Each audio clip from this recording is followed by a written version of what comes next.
Alrighty, hello everyone, and welcome back to more Dragalia Lost content. It's been a while. I am here today, joined by Dragalia Foundry, and today we're going to be talking about Dragalia lore, because I've remained invested in that. Back in January, I stopped playing the game, which is a story for another time. But I want to give a nice warm welcome to Foundry here, who's agreed to help me discuss the lore today, because there's a good amount of stuff to talk about. Welcome, Foundry. Thanks for having me on, Straight Lace. I'm really excited to be here, and I'm glad you decided to keep up with the game's lore because I feel like, from my vantage point, as somebody who enjoys the story and reads through every event, I feel like you're sort of a keeper of the lore when it comes to this game. You definitely have a lot more knowledge on this than me, and with the Dawn of Dragalia event just happening, I was hoping we could have a conversation like this just because that was a lore-heavy event. More so than Elementary Escapades, another fun one, and hopefully you'll read through that one too at your leisure. But yeah, a lot has happened in Dragalia Lost over the past several months, so it seems like a good time to get together and talk about it. Yeah, I did actually read through Elementary Escapades, and I'm not quite sure that event is canon. Like, the only events up until now I've thought aren't canon are the collab ones, but like, that one just breaks the fourth wall a few too many times. So... Yeah, agreed. It's a delight. I found it to be really fun, and just the juxtaposition with Dawn of Dragalia, they're so different, and it kind of showcases pretty well all the different directions Dragalia Lost can go in. But even over the past several months, we had our New Year's event, we had the androids defensive battle event with Feeny and Irene, so there have been some lore drops in some of these events as well, which is pretty cool. Yeah, and at some point I'm hoping they stop adding to the new lore and go back and elaborate on past things, because like we got the Syndicate, we got the Ex Machina group, we got like all sorts of stuff. But I have all that scheduled to get into later, so we can get started today by talking about the recent event, Dawn of Dragalia, with the Second War of Binding. And so this event was rather interesting because it did kind of it was more so a confirmation of a lot of stuff we already knew. Which was interesting, and we got like a couple new pieces. So one of the primary theories being thrown around was that Alberius' sword was the pact stone between Ili and Elysium, and we got that confirmation in the early chapter. But and I'm gonna go ahead and say a spoiler warning for everything. There is every piece of lore and bit and readable object in Dragalia Lost is spoiler territory for this stream. So at the end of Dawn of Dragalia, we got the twist reveal that the sword Dragalia was actually the pact stone between Mine and Midgard Zero, which is rather interesting. Yeah, that was the curveball of the event for me. I have to say my expectations on this one were pretty high. I was hoping for a lot of twists and turns because I feel like the 2-year anniversary event that we got, Forgotten Truths, really did a lot to deviate from my expectations about what the world of Dragalia Lost would have been like 1,000 years ago. And so I was expecting a lot more intrigue and mystery around Alberius, but a lot of things happened sort of as they're recorded in history, with the writers finding a good way to tie in a battle against Elysium nevertheless. And I think that the twist really felt like it hit in the epilogue. The couple of things that I found most interesting about the event were, one, the origin of dragon blood, and maybe we can talk more about that. And then two, the Midgard Sormer Zero Mine pact showing up out of nowhere, and just another moment for Midgard Sormer Zero to shine, as well as Mine, who everybody loves Mine. I'm no exception. She's a really good character to contrast with Elysium too, because she feels so merciful and so compassionate, whereas Elysium's sort of whole thing is his distant demeanor from humanity and him kind of passing judgment. I was thinking that this event would cast him more as a villain, but it really didn't, and it kind of had a resolution that I felt pretty satisfied with nevertheless. Like, I think the idea of him testing the champions of humanity as they come forth was really cool. Yeah, like Elysium seems to... I can't really peg, like, if this is like Dungeons and Dragons, if he had an alignment, what alignment he would be, because he feels somewhere between lawful evil and lawful neutral. Evil not in the sense of world destruction, but in full self-service, because Elysium calls himself like the embodiment of order, right? And order to him is as he perceives it. He's like, it's my way or the highway type deal. And so he keeps order how... I'm repeating myself. He keeps order how he sees it, and with that, it's like no war between races, no hurting one another, like play nice children, and like he basically sees all of humanity as just the worst parts of it. And that the stuff they do, like the evil things they do, they cause wars with one another, and like it's really unfortunate in that regard. But he's also, like we've seen in both Forgotten Truths and Dawn of Dragalia, that he's trying to give humanity a chance, but it's really hard to justify it when they keep messing up on such a grand scale. Yeah. Which I kind of appreciate about him. There's a wrathful quality to him, which something I thought about after the first event, or the 2-year anniversary event, the first event that he kind of really starred in, but like he apparently has the epithet Holy Worm from before the advent of the Ilian Church. So there's a sense in which he is kind of like a grander, older deity, and we'll talk more about other possible older deities. But one thing I really liked about Elysium was just how like Mine humanizes the Ilian faith in a way, and humanizes how people interact with dragons and how they interact with Elysium. Like there's a quiet mercy to what she's about that isn't quite there in Elysium. And at the same time, you have that hero character like Alberius, that he's able to see some of the potential in humanity and some of the good, which I think I wanted him to have more of a comeuppance, but it wasn't quite a full redemption. But like I think that we're maybe on the road there. Maybe if he's in the present day and he sees some of that same hero spirit in our present cast, there's an opportunity there for a more perfect union, so to speak, between humans and dragons that is a little bit more co-equal, like what Alberius kind of talked about, broadening people's horizons and opening up people's perspectives. I feel like with Elysium, he's just going to find the most overly optimistic anime protagonist with spiky hair currently existing in the world and make that his chosen hero. That seems like the valid criterion. It kind of seems to be the case, but Ilia kind of defied that trope, but that was also a weird forced pact kind of situation, so... Yeah, and I actually thought that was really interesting, too, because, like, the original Dragalia was the pact between Ilia and Elysium, but then you have the pact stone between Mine and Midgard Zero, and when you think about it, the pact between Elysium and Ilia was made out of necessity, to save humanity and basically everything, but the pact between Mine and Midgard was made out of care and with the objective of protecting humanity and bringing peace. So their pact is really more the embodiment of Dragalia. But it's also kind of funny that the original Dragalia is literally lost. Right. Yeah, because that pact between Elysium and Ilia is sort of no more.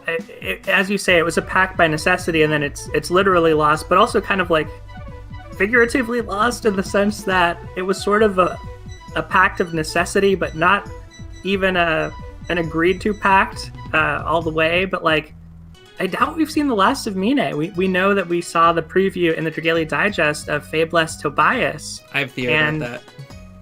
Okay, I'm curious to hear that, because Mine, I think I remember correctly that Mine was in the background of his portrait. So Mine has become, like in a quiet way, again, just like a more important character to this event, even with just Midgard Stormer Zero really appearing and her appearing for like one scene in the epilogue.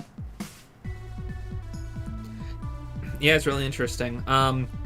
So I'm going to look at my note sheet and start moving down through that linearly, because a lot of the stuff we've brought up is stuff that will be touched upon by this.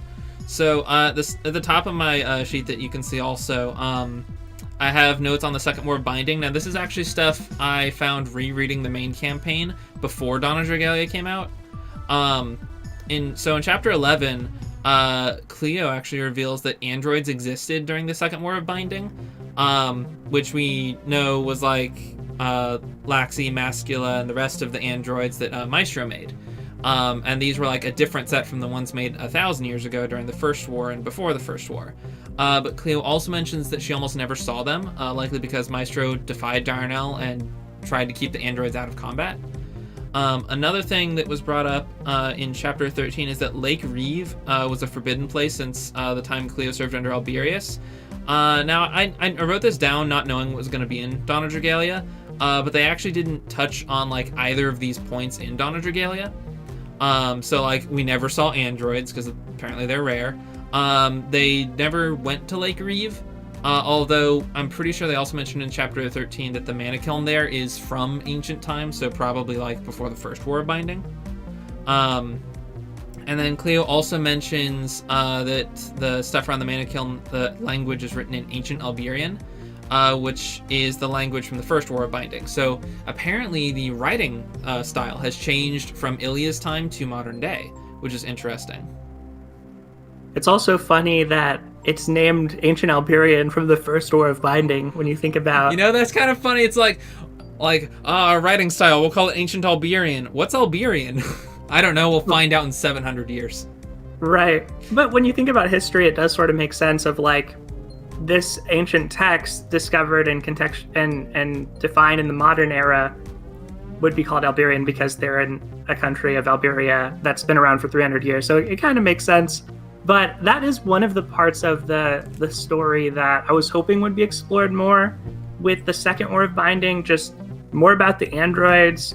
I have a feeling we're going to get more about them regardless, but I think that and Tartarus and just sort of a little bit of the side characters like Cleo, it wasn't exactly in the Dawn of Dragalia event as much as I wanted, but it was in some of the other surrounding stories, which was kind of cool. Yeah, we actually, in Miriam's story, Chapter 4, we got a name drop of Tartarus, and that's the only reference we got to him.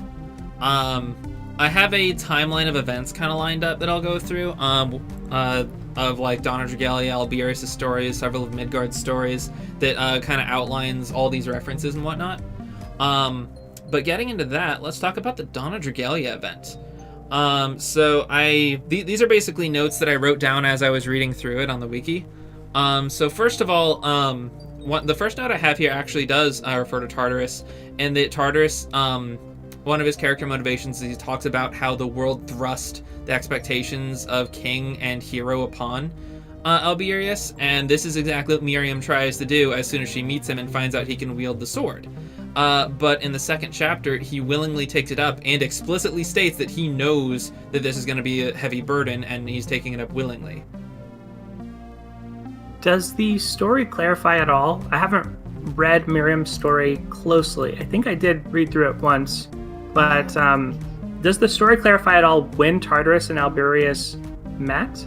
Not specifically. It's just a line: we finished distributing supplies to those in need. I've got Tartarus bringing in more, but I fear we may yet run short. So I did try and figure out like a series of events. Let me figure out.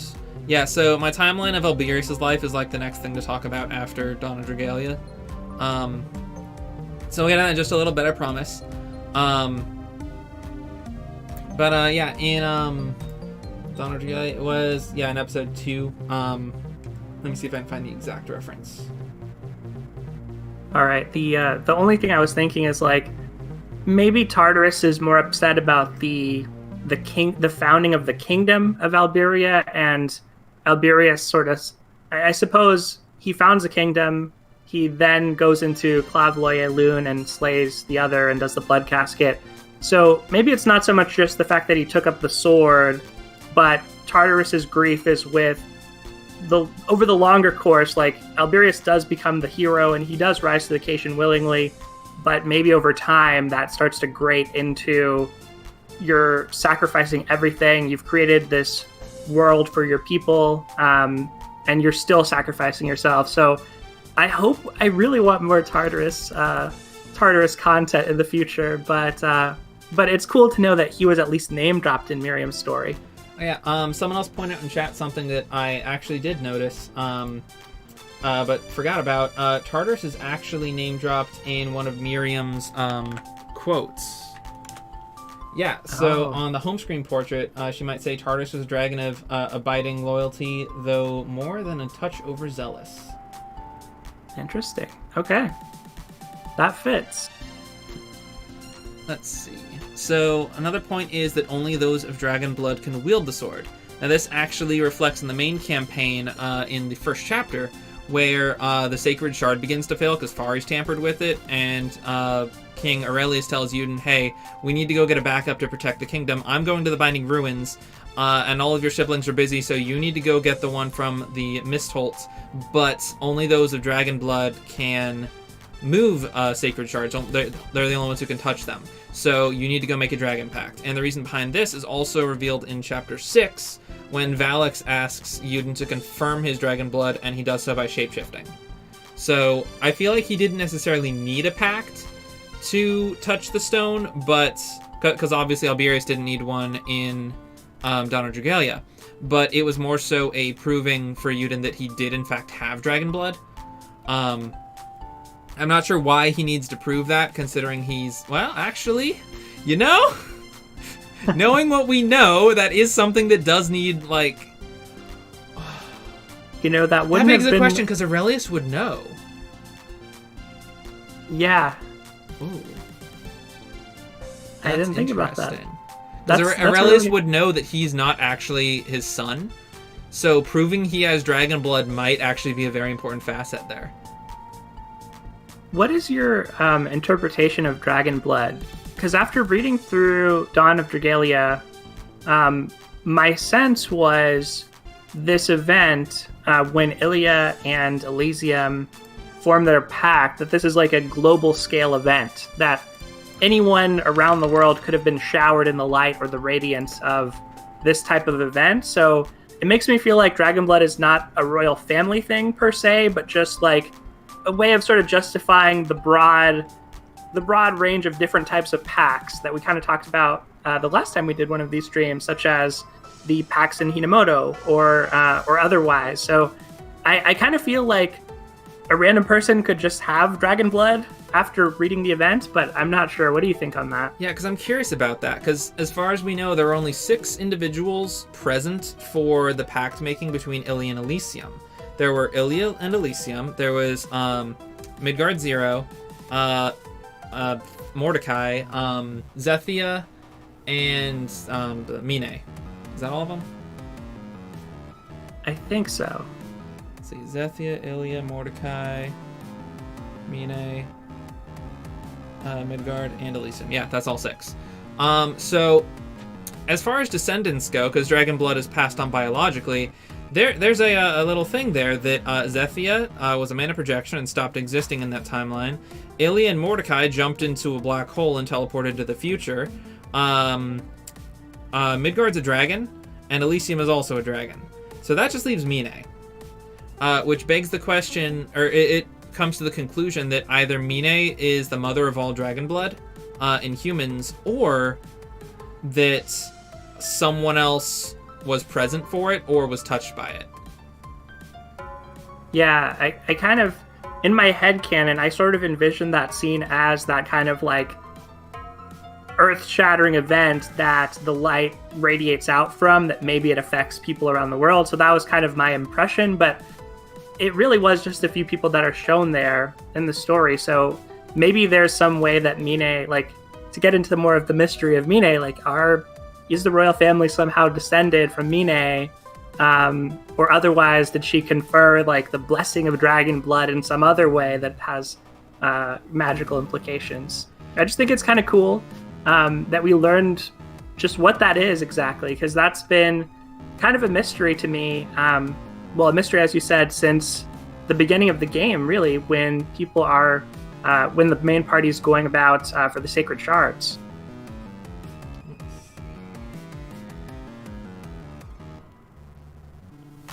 I'm reading through the story from chapter 2 on the lore, Let me see if I can just... Because I know Midgard talks about it at once. It doesn't seem to be in this specific thing. Because Midgard says that, like, dragon blood was awarded to those who honored dragons with their actions or something. But that was kind of vague, and so now this just gives us much more concrete how it happened. Although it is kind of interesting that in the past 300 years that knowledge kind of fell away too. But let's see what else I have.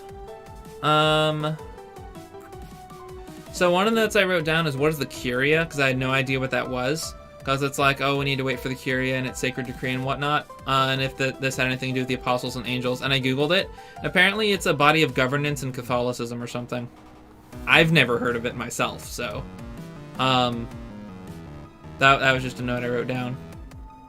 Sounds about right. I think that was kind of my interpretation of, like, maybe it's just slightly different language for the earlier days of the Alien Church, just to sort of reflect that, like, the modern system that they have with the northern and the southern branch, you know, maybe it's just not as fully developed. So at the time, what is now the Auspex at the head of the church, maybe they had like a governing body, a curia or something. I mean, we know they've had Auspexes basically since Ilia. Ili being the first Auspex, which was actually probably Mine. And we know the Auspex is defined as an individual born with holy mana and quote-unquote has access to Ilia's holy mana, which obviously isn't true, but more on that later. So, moving on, I made a note. Morsayati loves to be revived in the body of a main character's father. Yeah, poor Miriam. Yeah, that is Morsayati's move. Yep, and the bishop likely becomes what is the physical body of Morsayati moving forward, which gets broken and split up with the sacred shards and placed around the world. So kind of like how Mordecai was the original physical body, the bishop, I can't remember his name, becomes like the new body. Yeah, that's what it seems like from the story. Alright, so Matthew Crockett asks in chat, when Mine broke her wings, did she become human? And this is something I've actually wondered too. Because they also say in stories that like some fairies will break their wings to like start a life with a human they fall in love with. And I've been curious a little about the biology of it, because we know from Gollum Mim's story that dragons and humans can't biologically have children, but perhaps like fairies and humans are similar enough that they can. So if it's kind of leaning towards that they can because of that inclusion, so that leads me to think that Mine is and could probably be the mother of all dragon blood, as opposed to some other random individual. So I think she is functionally human after she breaks her wings. Yeah, I think what a pigeon wrote is true.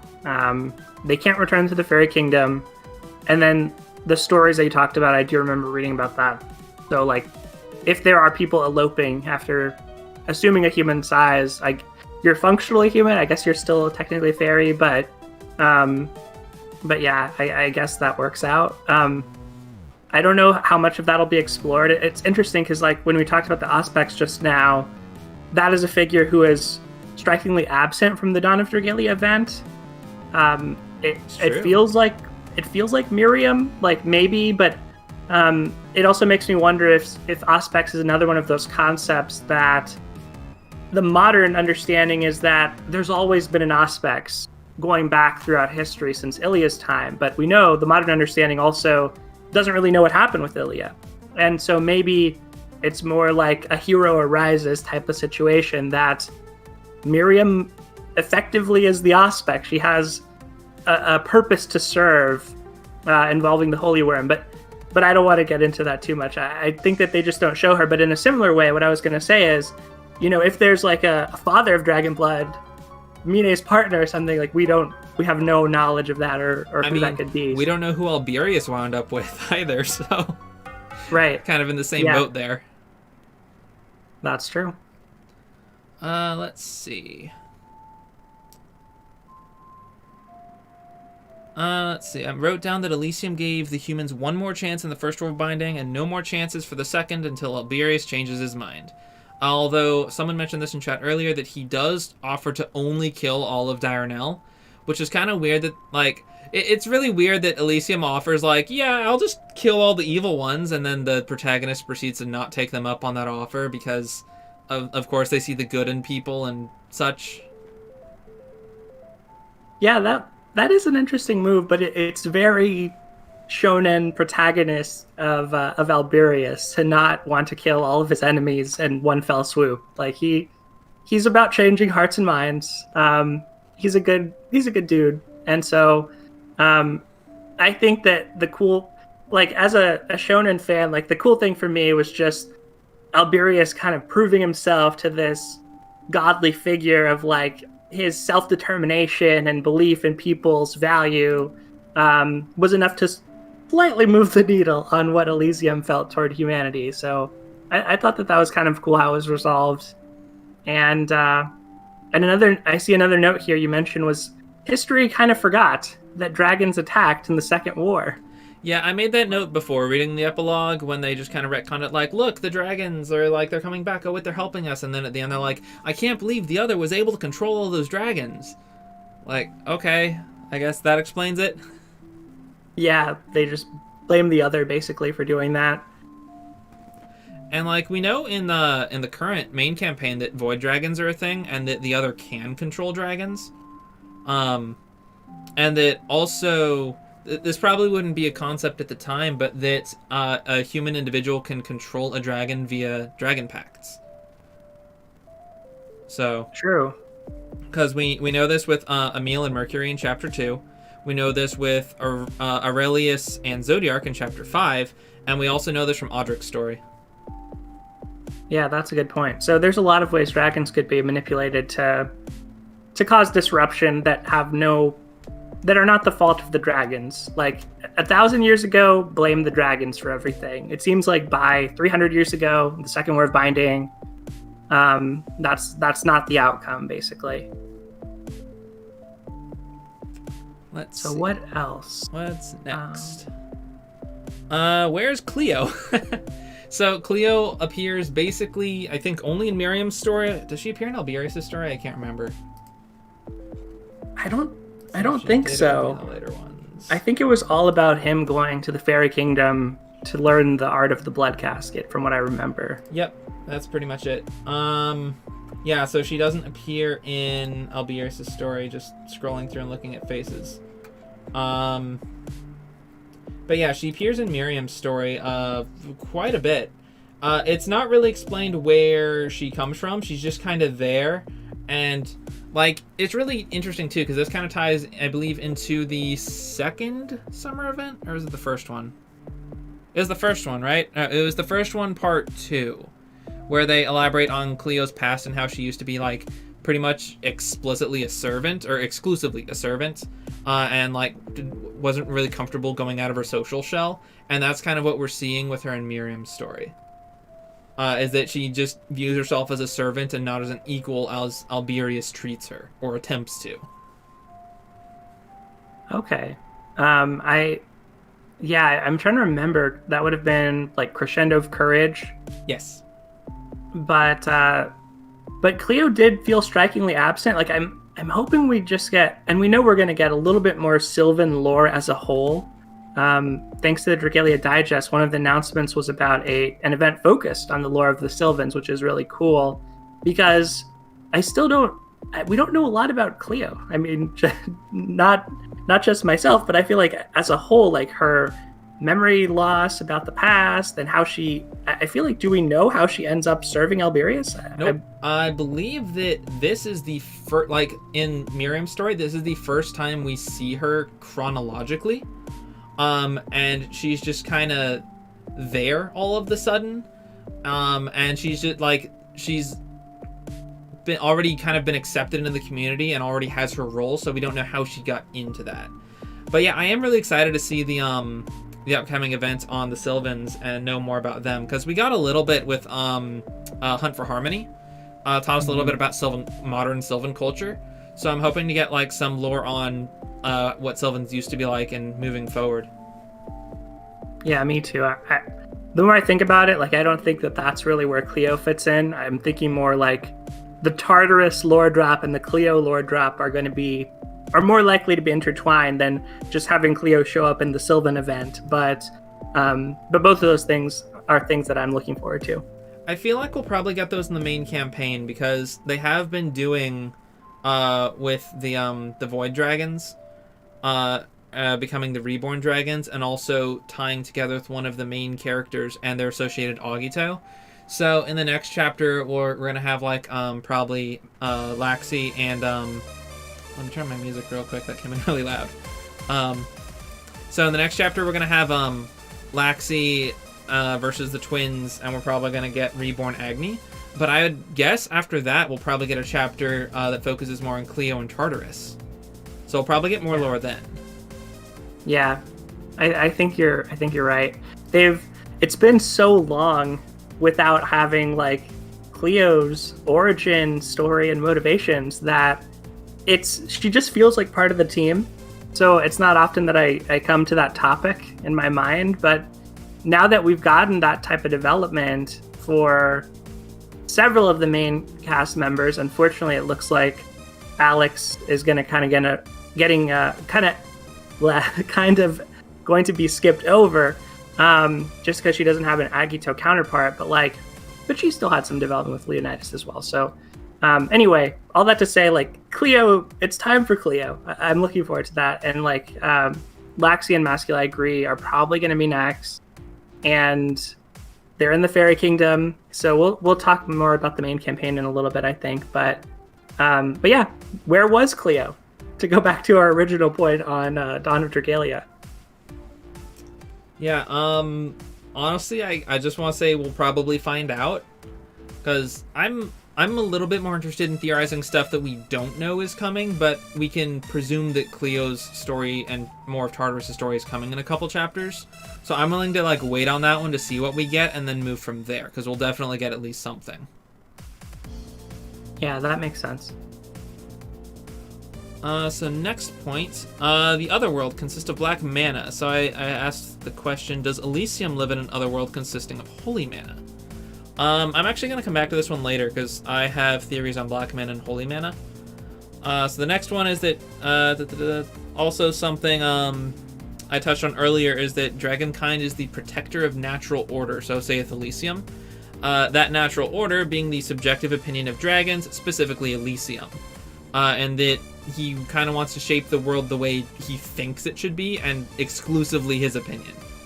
And to be fair, he doesn't have a bad opinion. It just kind of forgets the free will aspect a little bit. So. Mm-hmm. But next point. Let's see. Right. So I touched on this a bit earlier as well, that it makes sense that the pact between Mine and Midgard was more impactful, the one between Ili and Elysium, as it was made out of care instead of out of necessity. And of course, Mine witnessed Elysium's pact, so she has dragon blood. And one thing that struck me as a little bit odd is that in that transaction there were no humans, but this Dragalia is for the sake. It's basically the Dragalia between humankind and dragonkind. And that even though Mine isn't human, after breaking her wings, she's functionally human, and she did this for humankind. Therefore, the Dragalia would still stand up between humankind and dragonkind and become the primal pact stone. I didn't close that, did I? Yep. And so we know from the part in chapter 2 called Dragalia Lost. Let's see. So Magartzimer says, ever since Dragalia was lost, the principles holding the world together have been coming part of the seams. The prince asks what Dragalia is. So my family's powers of dragon blood arose from peace from the light. Does the Ilian Church still have the primal? This is missing something. This is 100% missing something. Because the prince asked about the primal pact stone without Midgard saying anything about it first. This wiki page is incomplete. Darn. Okay, well. Time to resort to my old tricks of archived footage. I was gonna say, is it incomplete or is it just like something that was missed in the script?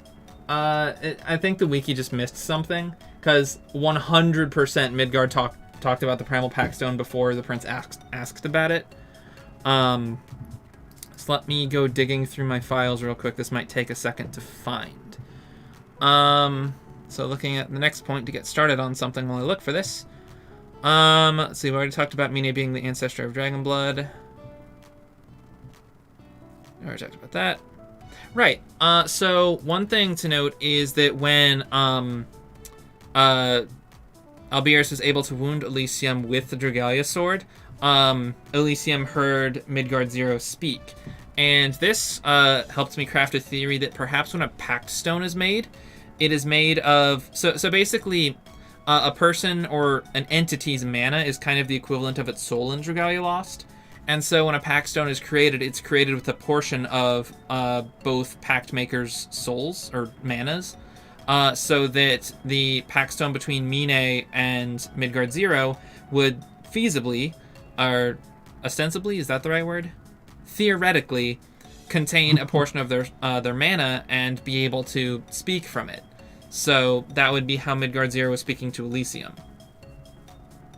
Yeah, I thought that was I think that that's a pretty good way of describing it, and that logic sort of tracks with the different ways that we see pacts realize. For example, the soul pacts of Hinamoto, where you're sacrificing part of your life force as a condition for this pact. So the notion that something is given into a pact, I think, makes a lot of sense. And if you'll indulge my original musings about Dawn of Dragalia, like when the event was first announced, I was really on board this idea of somehow Elysium being sealed away, or him ultimately being the villain of the event. And one of my thought processes behind that was like, even though he's available in the present day and he's known to be around because he fought against Mars, maybe they were able to seal a portion of his power away or something to that effect. And that ended up not being the case with how the story played out. But I think that is an interesting component of pacts, like the idea that, yes, part of your soul or mana goes into it. And, maybe we'll see past characters who have had pacts, like Alberius, one would imagine, or humanoid mids from that time, or maybe Chthonius, like, could leave a message for the future if they wanted to. But yeah, I thought that was a pretty cool little touch, and obviously just Midgard Stormer Zero coming in was really neat. Yeah. So someone in chat said that the wiki is correct, which I have no idea then where the Primal Pact Stone is first referenced. Is it this one? Nope, it's not this one. I don't know where the previous lore thing is, so I'm going to let that be for now.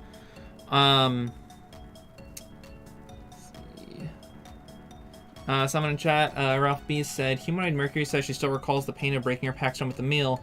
So having part of her soul be it would explain why it would kill her if it was a true pact. Yeah, that makes sense. That makes me so sad to read, too, because that relationship with Emil and Mercury is so fraught, and I so want it to be resolved and remedied at some point, but I haven't read through Humanoid Mercury's story yet myself, so that is good to know. Yeah, Raph also stated that the game states that dragons are beings of mana, so that wouldn't be out of line to have the Pact Stone be them. So I think all creatures are technically creatures of mana. It's just some creatures are more magical than not magical. Because, like, humans can manipulate mana. That's why you have mages like Xania. As just the off the top of the head example, because she's just, like, Xania, Nicholas, all the 3-star wands are like your textbook mages. Let's see. Yeah. But yeah, I'll come back to that in a little bit, because I have a theory about that. So next point is that I made this joke earlier that the original Dragalia is literally lost. So the first theory is that the fairies have it, since Mine swapped it. Mine would have theoretically put the original Dragalia somewhere and replaced it with her own stone. And we know that she was in contact with the fairies through Midgard Zero. So it's not out of the question that the fairies might have it. And my other question is, does it actually matter since it's not actually doing anything? As far as we know, that stone just makes Elysium more powerful.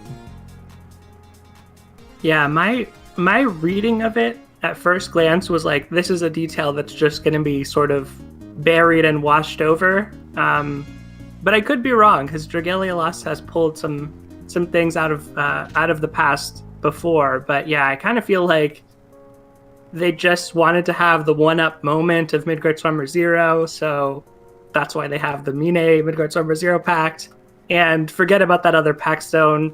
That was in the last event. It's gone now. But who knows? It could be in the Fairy Kingdom. There's another big mystery, of course, in the epilogue that pertains to the Fairy Kingdom. Yeah, and that's actually the next point I have. And the last one is that the shard and other part that the fairies found. So I've seen one particular theory being thrown around that this has to do with Yuden's origins. That maybe he was like constructed out of the other or out of the sacred shard or both. Or something along those lines. And that's an interesting theory. But I don't think it quite makes sense for him to be made out of the other, considering he's like Elysium's chosen one, and that sounds like the exact thing Elysium would not do. As far as the sacred shard goes, I think it's interesting that my own theory is that these items might have to do with the creation of sacred shards. Because one thing I noted is that we've only seen two things in Dragalia Lost capable of mana projection into other realities. Morsayadi did this with Zethia in Forgotten Truths, and we know that the Dawn Shard is capable of this. We also know that the Dawn Shard is located atop the Great Tree in the Fairy Kingdom, where it's said that they produce sacred shards. So my question is, are they using the piece of the other to create specialized sacred shards? I think that's a really good take. I was in the lay camp of it probably has something to do with Yuden. We still don't know what Yuden is, if he's a homunculus, if he's a fairy, or what he actually is. But just material-wise, like, it kind of feels... This is something I often mix up when I'm not deep into the weeds of the Dragalia Lost story, but like I feel this is probably common for a lot of the story readers as well, is the difference between the pact stone and its fragments and the sacred shards and Dragalia being broken up as a sword. And so the Dawn Shard being at the top of the tree in the Fairy Kingdom, according to Nedrick, that sounds like a plausible location for almost like a factory of let's use this material. Because I want to say the end of the story even sort of has the Fairy King or the fairy folk musing about like what could we possibly do with these artifacts that we've just recovered. Perhaps they could serve some purpose. Maybe the purpose is to literally create the Dawn Shard or the Sacred Shards. I'm not sure. I still feel so befuddled by the Fairy Kingdom and what's going on and like how Tobias is going to meet Mine. But that would be pretty cool. Astral projection. I mean, fairies have magic that it's like and unlike other things that we've seen. We got more of this in the main campaign, but like Finlorda can just send his voice to Nott. That's probably something other people can do because we do have like teleportation talismans and so on. So maybe it's not that strange of a type of magic, but they also have their kingdom completely hidden. Yeah, I think fairies are just more finely studied in magic. Like, they've dealt with magic a lot longer than humans, and they're kind of like dragons or beings of mana, practically. Fairies are more mana attuned than humans. Yeah, that makes sense. I think that makes sense. Agreed, because they are more closely related to dragons, so they're further on the spectrum of beings of pure mana. And at the same time, though, I do wonder if, like, they have that Dawn Shard there. You know, they could do some serious things with this Dawn Shard, but maybe they, like dragons, care about protecting the natural order. Their motivations are sort of a mystery to me. Like, fairies in pop culture kind of vary a lot, but like sometimes they're trickster characters. Other times they're benevolent characters like a fairy godmother. So I still don't really have a good read on how the fairies fit into everything. Yeah, I'm curious to see where they go with that, because I'm sure fairies, and like we've already seen in like Gallinat's story that like fairies, just like every other race, they have their bad apples, their like what's the word I'm looking for, paragons, I guess. There's going to be like a diverse group of characters in there, I'm sure. Yeah. But let's see. One thing I'm curious about is we know that the sacred shards around Alberia were made from Alberius' sword, which we know is a pact stone. So that brings up the question, are sacred shards made of pact stones? Are they exclusively made of pact stones? Because like we know that Yuden canonically has 5 of these, and they just kind of got forgotten about by the story by the end of chapter 5, just like chapter 10 canonically forgot about the Great Worms. So like they keep building up these important lore things and then just dropping them out of the main campaign.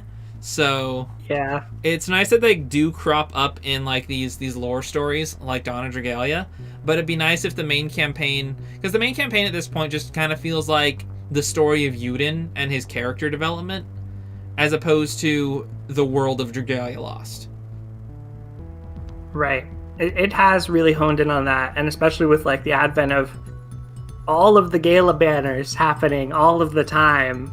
Yeah, like, it's also the story of what's the latest Gala character. Yeah, the past few chapter parts have, for me, just felt entirely just like advertisements for the latest Gala dragon and character, and like I'm okay with that as long as they can continue to give us lore details.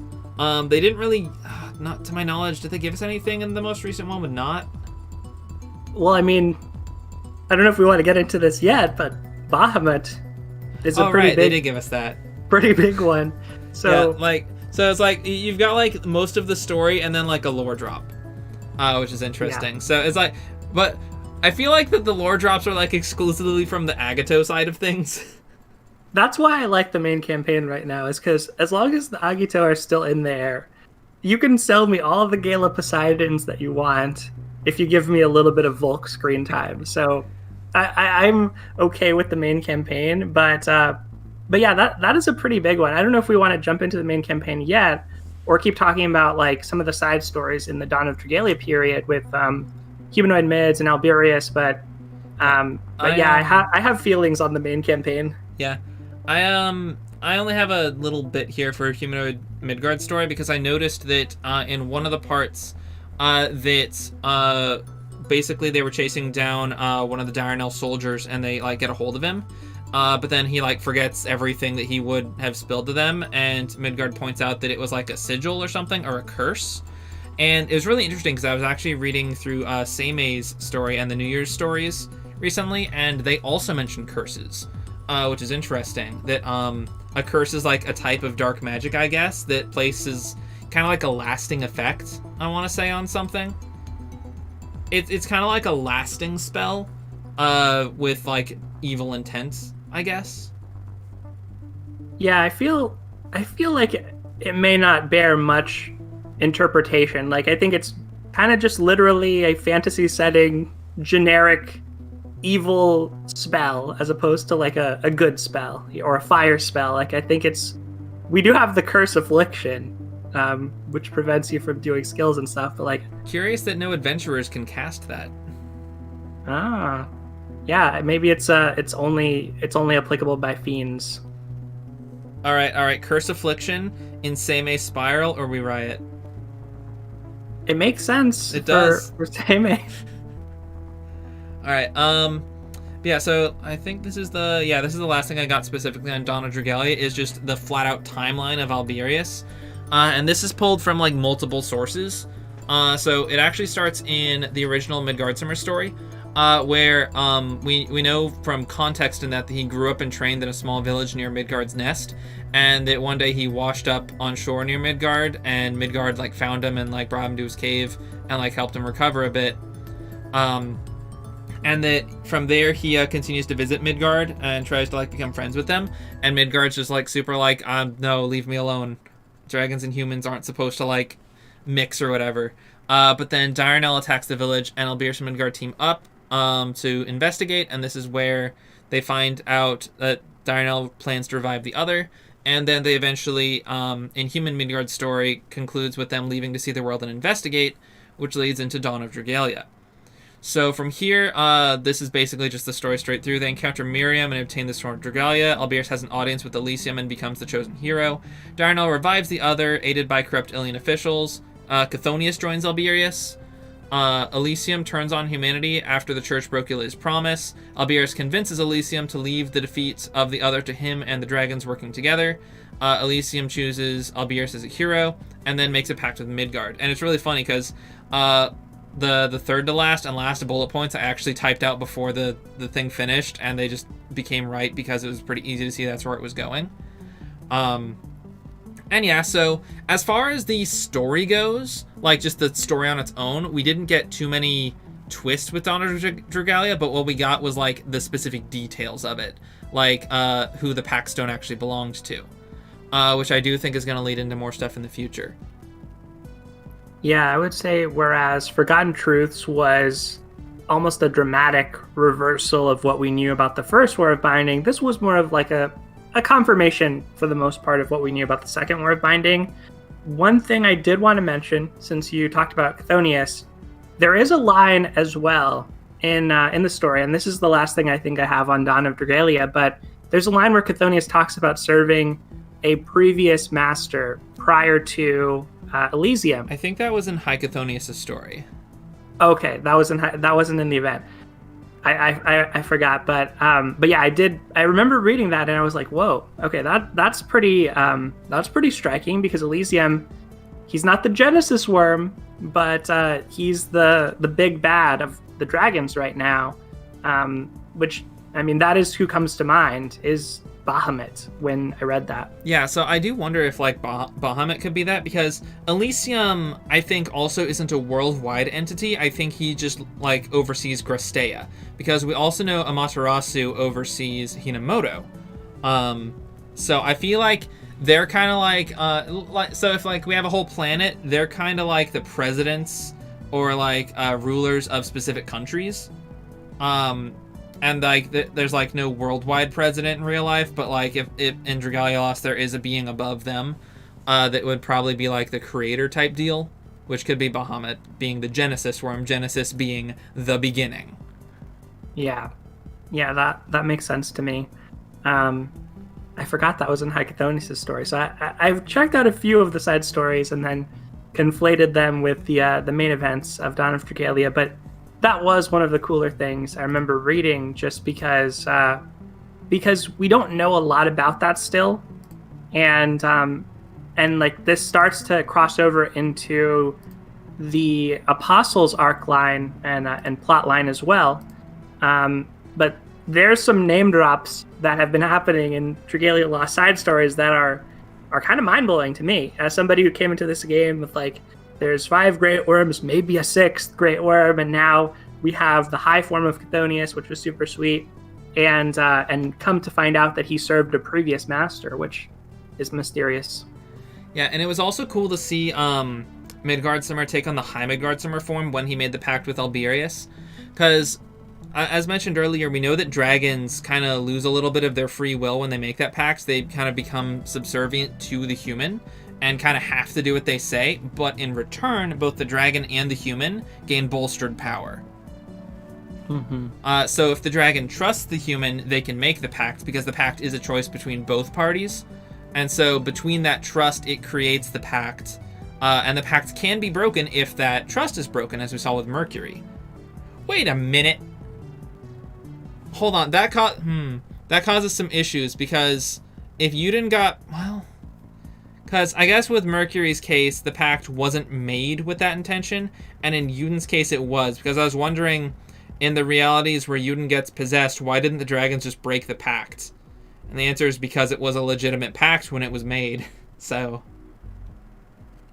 Yeah. Yeah, I mean, maybe maybe they tried to, or they couldn't because of Kronos being stronger than them or being fused into Kronos. I don't know. There's probably, I mean, that's probably a little bit just hand waved away, I would say. Yeah, like maybe one of them tried and died because of it, and the rest were like, "Oh no."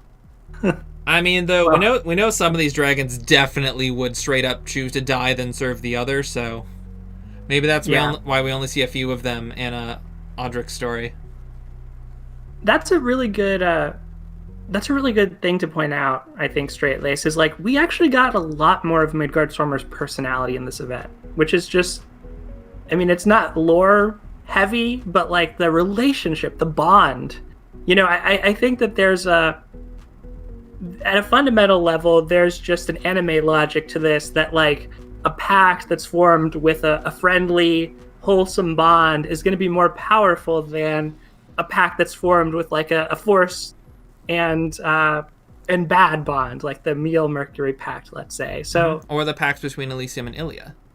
Exactly, yeah. Like I think that's just sort of baked into the genre at some level. Like 100%, the power of friendship is a tangible thing in the Dragalia Lost universe. I'm not even kidding about that. Didn't they make like a joke about that in the recent event? Yeah, I feel like they made a joke about the power of friendship in the elementary escapades. There were enough jokes that I'm sure that made its way in there. But yeah, I just love getting to know humanoid Midgardstormer as a character, and then the way that Alberius kind of challenged his worldview. That's not really relevant to the plot, but I just wanted to point that out, because humanoid Midgardstormer, I know that you haven't been playing the game, but like he's an awesome playable character, and like he's very beloved right now. And now we have humanoid Mercury. So yeah, I've been reading the kits and the mods too. So like I know that like human Midgardstormer is really powerful, especially for a welfare. Yeah, that was one of the sweetest parts of the event, I feel, just getting more development, because we know a little bit more about Mercury's personality now. We know about Brunhilde's and Midgardstormer's after this event. We still don't exactly know a lot about Zodiark. We know more about him than... Well, actually, Jupiter's just kind of well characterized. Like, he has a definitive... Jupiter's like a very classic dragon. Like, I want my treasure hoard and I want it in my possession type deal. Right, and he has that childish arrogance about him. So he actually is kind of already well characterized just by the main campaign and stuff. But and I mean, so I'll get into this in the next section. With like Jupiter and Zodiark, we do get some character from them in their dragon stories, or maybe it's their high dragon stories. When Alberius visits them and recruits them. We know that like Jupiter is like pretty much just a big child, and Alberius scolds him for that, and he even comments on that in chapter 4 when Yud makes his pact. He's like, no one has spoken to me with such gall since Alberius. And then with Zodiark, we know from his story that he really loves humanity and cares for them, but because he has like kind of like the same deal with Phantom, because he's so hideous, people like hated him and turned away from him, and the hatred of humans causes his like scales to rot, basically, which is why he has such a like nightmarish appearance. Oh, poor Zodiark. Yeah. But yeah, you're right. We do know more than is just in the main plot threads because of the dragon stories. But yeah, I love seeing the dragons in these other stories, since the main campaign just kind of forgot they existed. Yeah, although hopefully, I mean, I don't know. It feels like it's probably going to stay that way. I was going to say hopefully not, but... Yeah, what I'm hoping is that after they get done with the Reborn Dragons, they do Gala Great Worms, because that will definitely bring the Great Worms back into the story. Yeah. They'll appear out of the woods, just like Gala Zephyr. No, Gala Zephyr be like, I am here, you have called me, and they're like, who are you? Yeah, I don't like... Gala Zephyr will when they said, appear. Like... They're like, Ranzel, you have a connection with this dragon, and I'm over here thinking, like, wouldn't Mercury make more sense as like the protector of Saint Lauderdale? Exactly, but yeah, they'll just, you know, the Emil, or not Emil, but Ferris and Baron will come back. They'll like recorrupt the dragons, and then it'll be the Gale of Great Worms time to save them or something. Yeah, Ranzel will just put on his barbecue outfit and become water attuned, and then Gala Mercury will show up. Yes, but. Honestly, I would summon for them, so who am I to talk? I would pull for Gale of Great Worms for sure. But yeah, was that all as far as Dawn of Dragalia and Alberius' timeline? That was the Dawn of Dragalia part. So the story continues with Miriam's story, which does kind of give us more of a timeline. At the beginning of her story is when Alberius locates the Mistholt, which I found out in that story is actually the name of the forest surrounding the Halidom. I thought the Mistholt was like another name for the castle, but the Mistholt's the name of the forest. And then he finds the Halidom at the center of the forest, and by then it's still super foggy covered. That fog doesn't dispel apparently at all until Yuden finds it. At some point they recruit Cleo. In chapter 3 they recruit Brunhilde. In chapter 4 they name drop Tartarus for moving supplies, and Brunhilde complains about looking for Mim to vent about Jupiter being Jupiter. And then Alberius is named as the official militant leader and makes his plans to ascend to king and make a kingdom. Mercury and Zodiac are probably recruited off screen, seen in their dragon stories. And then at the very end, as we know from Brunhilde's story, Miriam sacrifices herself, allowing Alberius to take down the other's mage, capture Dionel's largest outpost, and win the war. From here, we know that Alberius faces off against the other enclave Loyal Loon, although we know from his story, I think I might have written this before we got that he travels to the Fairy Kingdom somewhere in here to learn the Blood Casket. And that's where he gets that. And then he faces off against the other enclave Loyal Loon and defeats him. And I believe it's on his return visit he uses the Blood Casket. I'm not sure. No, I think it is on his first thing he uses the Blood Casket, and on the return trip he merges with Chthonius to seal him for good. But yeah, so between his first and second visit, both shown in chapter 10, he releases all his dragons from their pacts, which we see in Heimdgard's story. And at some point he founds Alberi and starts a family, which we know absolutely nothing about. For some reason they decided, oh yeah, I'm just gonna find a girlfriend. Midgard, you wanna play wingman? And that was it. Well, when I think about it, the more I thought about this when talking about like Mine and Alberius, we don't even know anything about the mother figures to the various siblings in the present day. So yeah, like we don't know who Aurelius's like wife was. We just know that Cassandra had a huge crush on him, and I totally ship her and Audric. Yeah, I do as well. So they're such I don't need to know. I'm happy with Cassandra being in the game. Let's see. Yeah, and so then Alberius returns to Clav Loyal Loon, steals the other's bloodline, merges with Chthonius, and then reappears in chapter 10. Because historical characters aren't allowed to stay in their time at Ilia. Yeah. We're going to have to talk about Ilia at some point here and her misadventures right now with Mordecai. Alright. So yeah, that concludes all I had on Dawn of Dragalia, which moves into the next part, which has a little bit about the main campaign, some theories, and then just general looking at all the different pieces of the lore, and like I wrote down a lot of notes that we can discuss. So first, I want to present a theory that I came up with a few weeks back, and I posted this on some of the Discords to try and get feedback, and then absolutely no one responded to it. So let me pull up. I have this written down in a speech because I copied it from Discord. Let's see. Blast, I closed the notepad file. 1 second while I go locate that. Lore, here it is. All right. So, one thing that occurred to me is, how does prayer work in Dragalia Lost? So, we know that prayer is basically specifically tied to the Ilian church and that individuals pray to Ilia, but we also know that Ilia isn't actually the goddess. So, the other thing we know, though, is that prayers do get answered, which struck me as odd that people pray to Ilia and have their prayers answered in a tangible manner. That was really strange. So I started looking at it and looking at the different pieces of it and trying to figure out a way in which this could make sense, and I think I found a way to explain it. It's that people's souls aren't just made of mana. Mana is made of people's souls. And by that I mean ambient mana. So we know that when people die, their soul turns to mana, or into pure mana, from Sophie's story and Yukata Cassandra's story. We also know that people canonically have elemental attunements to types of mana, as with Chapter 17, Ranzal and Zephyr, and also at the end of Miriam's story. We also know that different types of mana are channeled to produce different elemental effects: fire, water, wind, light, and dark. And when a person dies, they become mana of that type. I don't think we know that one. That's just one of the assumptions I'm running with based off what I've just stated. So the theory is that when someone prays, their prayer may or may not be answered, depending on its intent and purity, by the souls of the departed, which make up ambient mana. We know definitively from Miriam's story, and pretty well from Yukata Cassandra's story, that souls of the departed maintain a sense of self after dying, so that like they still know who they are and can still recognize things. Because at the end of Miriam's story, if I pull this up,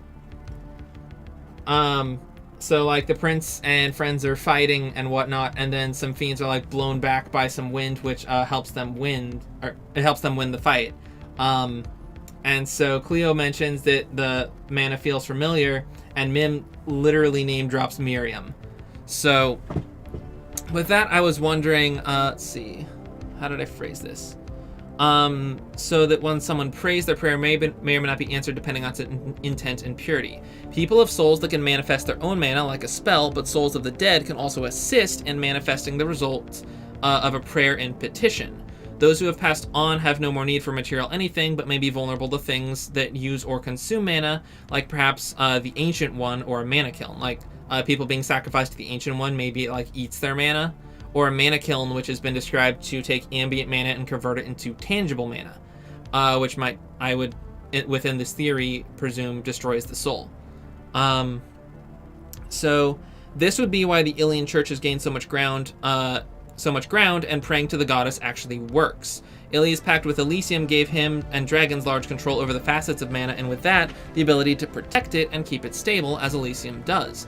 Therefore, after death, a soul responding to a prayer to the goddess would encourage the individual to pursue the teaching of the church and to maintain harmony between people and dragons, as is its basic number one teaching, and thus help defend themselves after death. This would also explain why the Ilian Church started small but was able to grow really fast from the start. Elysium and Mor Sayadi killed a lot of people, and all those newly departed souls would still be figuring out how death works. This would explain what happened at the end of Forgotten Truths when everyone prayed, as the form their prayers took would have been a large number of souls uniting in a goal, moving to aid in opposing Mor Sayadi. Then over the years, as more people died in the church, they also understood the importance of the relationship between humans and dragons and answered prayers themselves. Souls have also been shown to have had a number of susceptibilities and destinations after death. Yukata Cassandra's story introduces a ghast, a soul that refused to accept death and captured a number of other souls to torment for all eternity. Mana founts are gathering places for souls, maybe not necessarily a refuge, as shown in Voracious Visitor, so perhaps the non-religious end up there without proper knowledge of how mana works. See, in the beginning of chapter 11, a dragon is killed, and it results in a large lake drying up. Cleo says that dragons govern mana, and it's possible with the dragon dead, the souls were left to fend for themselves or were carried away by the wind. And someone also pointed out to me later on that in the third Halloween event, Akasha returns sentience to a number of dead soldiers, and this could be because the physical body and the mana are intrinsically linked, and the bodies were able to re-merge with their mana in a stable, animate state. Thank you for coming to my TED Talk. Well, I promise that I'll respond. And I think it's a really cool theory. So I have a much more mundane understanding, I would say, of how death and souls and mana work in Dragalia Lost. My interpretation is sort of that as far as the spread of the Ilian Church, I look at just real-world analogs and think that there's a lot of politics involved. There's a lot of statecraft involved when religion spreads. So to me, I think that is a plausible explanation of, like, there was already a curia by 300 years ago, so there's some governance, and the the distribution of like provisions or services or goods to the people is already perhaps reason enough to participate in such a system. So I don't necessarily think that there needs to be an extra layer of prayers being answered, but I do come back to the anime logic of, you know, power of friendship, power of goodwill and good intentions, and prayers being essentially like a manifestation of that. So I think that it could be thought of as a form of magic in the world of Dragalia Lost, as you can channel curses or dark magic or flames or wind. So too is perhaps light mana used in prayer. Maybe not just light mana, because that's an actual elemental attunement. But that's kind of my basic framework for it. Like, we know that it can transcend dimension, so to speak, because the prayers from another world, I guess from Zethia, go through to Forgotten Truths event, I want to say, or maybe it's from Uden. The prayers go through to another reality where Zethia is. Yeah, but I really like the idea of souls being mana, and I would like to see an event actually kind of get into this a little bit more, because I think that is just very interesting. And again, when you kind of think about real world analogs, like there's room for a reincarnation system. There's room in the Dragalia lore that different groups interpret this in different ways. So for the Ilian faith, their way of accessing mana and understanding death could be through prayer to Ilia. But for another group, it might be that they have maybe more of like a Shinto philosophy, or they believe in the presence of mana manifested in nature, or people returning to nature when they die. So I don't know. I mean, this is a really interesting one. I remember back during Forgotten Truths, I was kind of thinking that, like, is the other world almost a realm of the afterlife, of like souls are just sort of mixed there in a kind of swirl, a nebulous sort of swirl, because I was wondering about how Mordecai's soul kind of manifested out of the other world and then was given a body in the real world through alchemy. Or not the real world, but like the Forgotten Truths world. So I don't know. Well, because like it's curious you'd mentioned the other world as an alternate world where the dead are, because we know from the most recent New Year's event that the Mukuroshu were trying to open a portal to the realm of the dead, I think. And we know that this is another reality. Oh shoot. My stream might have just dropped. Oh no, it says no data. That's bad.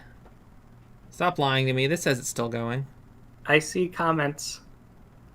If you can hear me, say yes. It says excellent connection again. I'm going to assume it's working. Okay.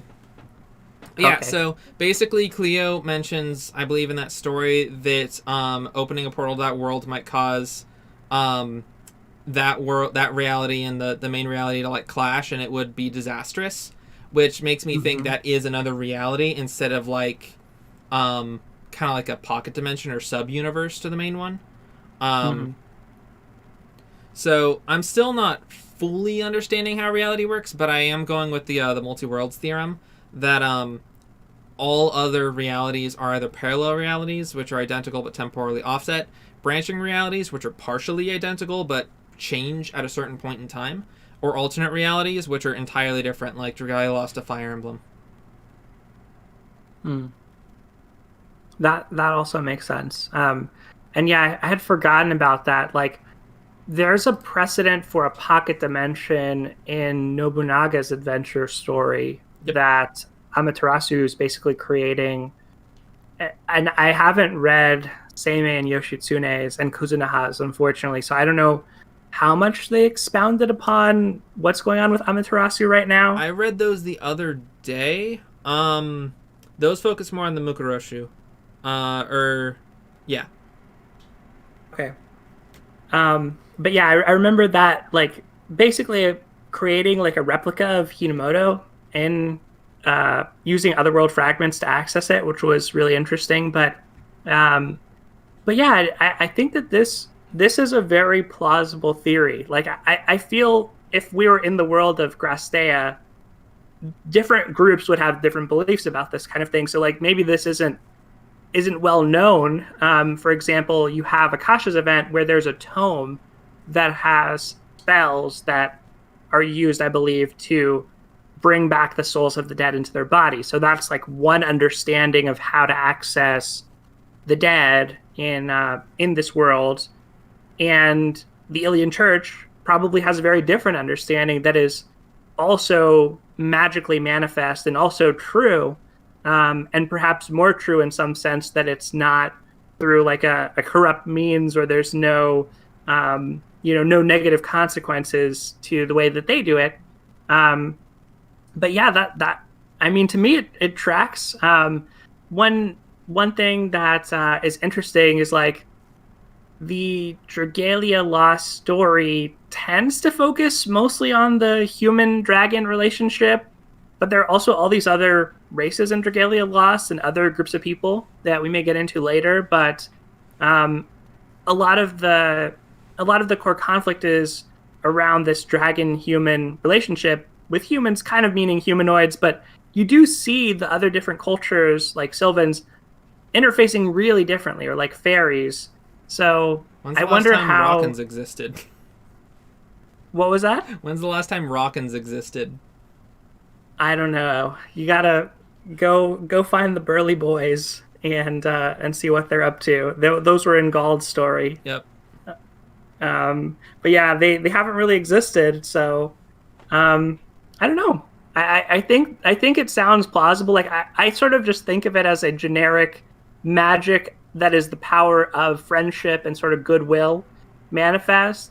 The idea of it being souls, and just I'm already imagining a Doomsday Getaway style event where we're interacting with the dead in some way. I think it could be pretty cool. So I would like to see that that part of the lore expanded upon a little bit more. Doomsday Getaway. You bring up a good point with Doomsday Getaway, because the souls were taken out of the body and put in something else, but then returned to the body. So yeah. Do you know the little? I don't know if you remember these, but like conviction items, where it's a picture of an adventurer with like a little floating orb. Yeah, that they're inside. Bind welfare mana circles. Yeah, like that's kind of what I imagine the soul of people just looking like and floating around, maybe invisible in the Dragalia Lost world, like just a little blob like of the spirits from Super Smash Bros. Ultimate. Yeah, actually, exactly. Exactly like that. Like I could sort of see that being part of the background that we don't really get to see, or isn't visible to most people. But maybe if you're like a high-level bishop, or you're a dark mage or something, like you can access this type of thing. And also the stuff with the Ancient One also makes sense. Like sacrifices and the idea that those could be destroyed as well, that also makes sense to me. So overall, I really enjoyed your theory. I think it's pretty cool and also pretty plausible. Yeah, I will say your theory that it's like just the manifestation of the power of friendship also has merit, because as I mentioned earlier, the power of friendship is a tangible force in this reality. And it's because the thing that really got me is why specific prayers will be answered. Like I prayed to Ilia that my enemies would die, would be much less likely to get answered than I pray that like my friend heals from his illness. Like what would the difference between those two be? And it could be that there is, because by my theory it would be a sentience after death that has a sense of right and wrong, versus your theory, which is just the straight up the power of friendship. And I think both are equally plausible. So, and like the power of friendship empowers someone's own internal mana to make it stronger to actually cause that change. One thing that reminds me of as well that I forgot to mention with Dawn of Dragalia, but something that's kind of interesting about Elysium is there's a sense that Elysium cares not just about faith, but he cares about deeds. So the fact that he's looking for this exemplar of humanity and their worth in the form of Alberius in that case, like Elysium as an entity sort of has some value on what people are doing, like actions and righteous actions in his framework. So in maybe in some sense, like this notion of prayer or willing things into being in the Dragalia world, like there's a maybe it's I don't know if it's through Elysium per se, but like it matters the feelings and the intentions of people. Like people have to want to do something, affect change. Like the I hope that Ilias slays all my enemies thing is very different than like I hope my friend recovers and gets better. So I don't know really if any of that is ever going to get explained in Dragalia Lost. Like I feel that these are just the kinds of things that the metaphysics of Dragalia Lost that like we'll never really know exactly how it works because it's not the core of what's happening in all these different event stories. But it's just cool to think about. Yeah, like my theory was based entirely off of what we've seen before. So we know that the souls of the departed do float around the world on the wind. Sophie says this specifically in her story, that the souls of the departed are carried by the wind to locations. We know from Voracious Visitor that a lot of them wind up in Manafonts, where memories are stored. And we know from Miriam's story, or we can surmise very heavily that souls, actually we know this from Yucata Cassandra's story as well, that souls maintain a sense of self after death, which would mean they have their memories, which is why Manafonts have memories, because people's souls are made of mana. So that's kind of where I derived this idea from, that it's the souls of the departed that are causing prayers to be responded to. And so this, I actually postulated a question: would prayer get more powerful through the ages as more people die and more departed souls are made? So my first thought was this is a possible no due to potential reincarnation. Now, we've seen reincarnation a couple times. Most specifically with Phoenix. Phoenix is the dragon of reincarnation. And we've also seen it with Midgard Zero. But from both of these examples, there was a catalyst to the reincarnation, being someone asked Phoenix to reincarnate their son. And Mid-Zero's reincarnation was done by Elysium. So I don't know if reincarnation is a natural thing, but the other outlier here is Pipple. Pipple in his story, or its story, I guess, is stated to be kind of a soul put into a vegetable. So we don't really know how that works. It creates a lot of questions. Yeah, I don't know that there's any explaining Pipple. Pipple is like Squish'em. Pipple just is undeniable.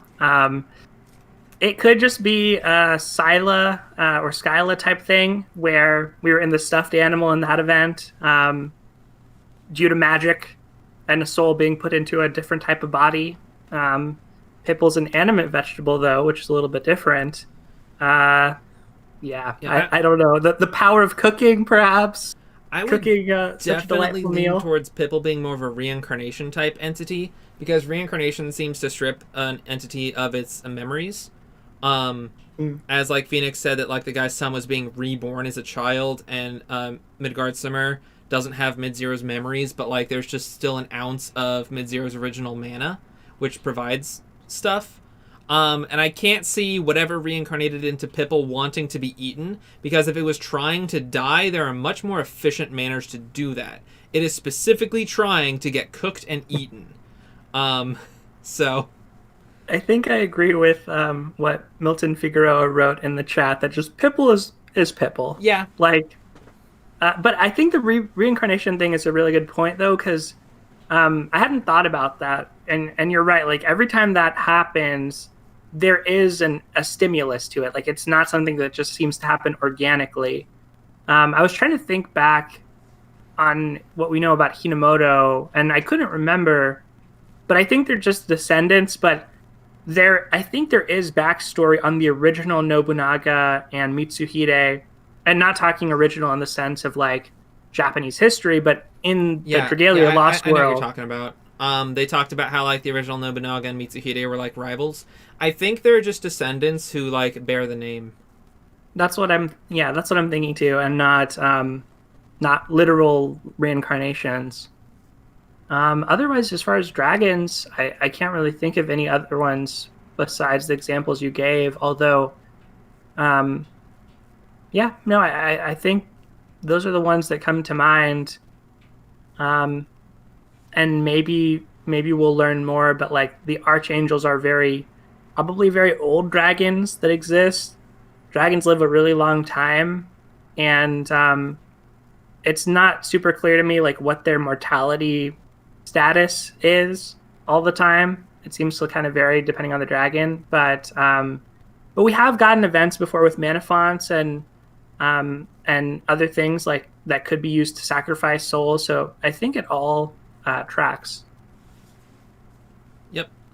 That is about all I have on that. So my next note is actually on holy mana versus black mana. So I was trying to figure out what the heck these two things were. Like, why is black mana always bad? Why is holy mana always good? Or like, what defines these? Because I mentioned earlier, the Auspex is born with holy mana. That makes them the Auspex. Okay, what's holy mana? So as far as I can tell, because Elysium calls himself the embodiment of order, and he's the Holy Worm. And I think those two things are more connected than they initially appear. And so my theory is that holy mana, the mana of Elysium, and other things of order. So holy mana is the mana of order. It heals. It makes things akin to their design. Holy mana keeps things stagnant and unchanging. Which is a big thing that is contested against Elysium, I believe, in both the Wars of Binding, where Ilia says like, "We'll never grow or like advance under your rule," and I think Alberius says something along the same lines, that like that what Elysium wants would cause things to like stop improving or growing, and so that. Basically, holy mana makes things akin to a design. Versus on the other side, you have black mana. Black mana is the mana of disorder, kind of like entropy, in a sense. It corrupts, perverts, and mutates. It turns people into fiends, and it wounds things. It can also corrupt the mind, as we've seen with Sealing Stones. And it's basically a force of change. And chaotic change at that. So this is the mana of the other world. This is the mana of Morsayati and Mordecai. So that's kind of my take on it. And so someone born with holy mana is just born with mana of that type. Kind of like how someone born with Wormscale is born with mana of that similar to a dragon. As I'll talk about later, someone born with holy mana would be born with, I guess, mana close to that to of Elysium. Mana of order. That makes sense to me. Like, I think that this is the type of lore. I'm starting to kind of get excited about the possibility of a Dragalia Lost D&D campaign here, because this is the type of information that I can imagine going into almost a character profile. Like, this is these descriptors that you gave about corruption and mutation and entropy, I think summarize it really well. What almost comes to mind for me is like the strong force and the weak force or something. Like holy mana is like the stability and the glue and the order of the world, and then black mana is the chaos, the decay that pulls things apart. I don't know. The interesting thing is I can't think off the top of my head of all the references to these two different things, but the interesting thing is you see this manifest in a lot of different plot lines. Like a lot of different events have talked about black mana and fiends coming from the other world and people becoming fiends. Baron is a character and fairies are characters that like stand out when you think about black mana and the corruption of the void dragons. So again, this makes sense to me. I don't know if they repel, if they kind of like cancel each other out, or how it works functionally, but essentially it's like the white mage, black mage, I guess. Although in Final Fantasy, Yeah, the black mage 'cause has all the elemental spells, yeah, so a little different. one thing I was thinking is if the other world consists of black mana, and that's why like Ilia said in her story that she can't stay there long. Um, what if otherworldly fragments consist mainly of holy mana, and that's why by holding them you can exist in the other world for some time. That makes sense. That's a little protective bubble that it could create for you, which that that could make sense. Although otherworld fragments come from slaying fiends, right? Yeah, Which is so interesting. Maybe otherworld a purification. fragments. Actually, yeah, otherworld fragments come from fiends from the otherworld. So maybe like being in the otherworld, it pushes all of their like holy mana into a condensed crystal at the center of their core, pushing it out of the rest of them and letting it become corrupt. Yeah, that could be. And so to answer Brian in the chat, how do we explain Phantom? Shadow dragons are dragons that have dominion over black mana. They don't necessarily use it, but like they govern it, type deal. So we know in like chapter 10, Zodiark ate like an entire pool of miasma.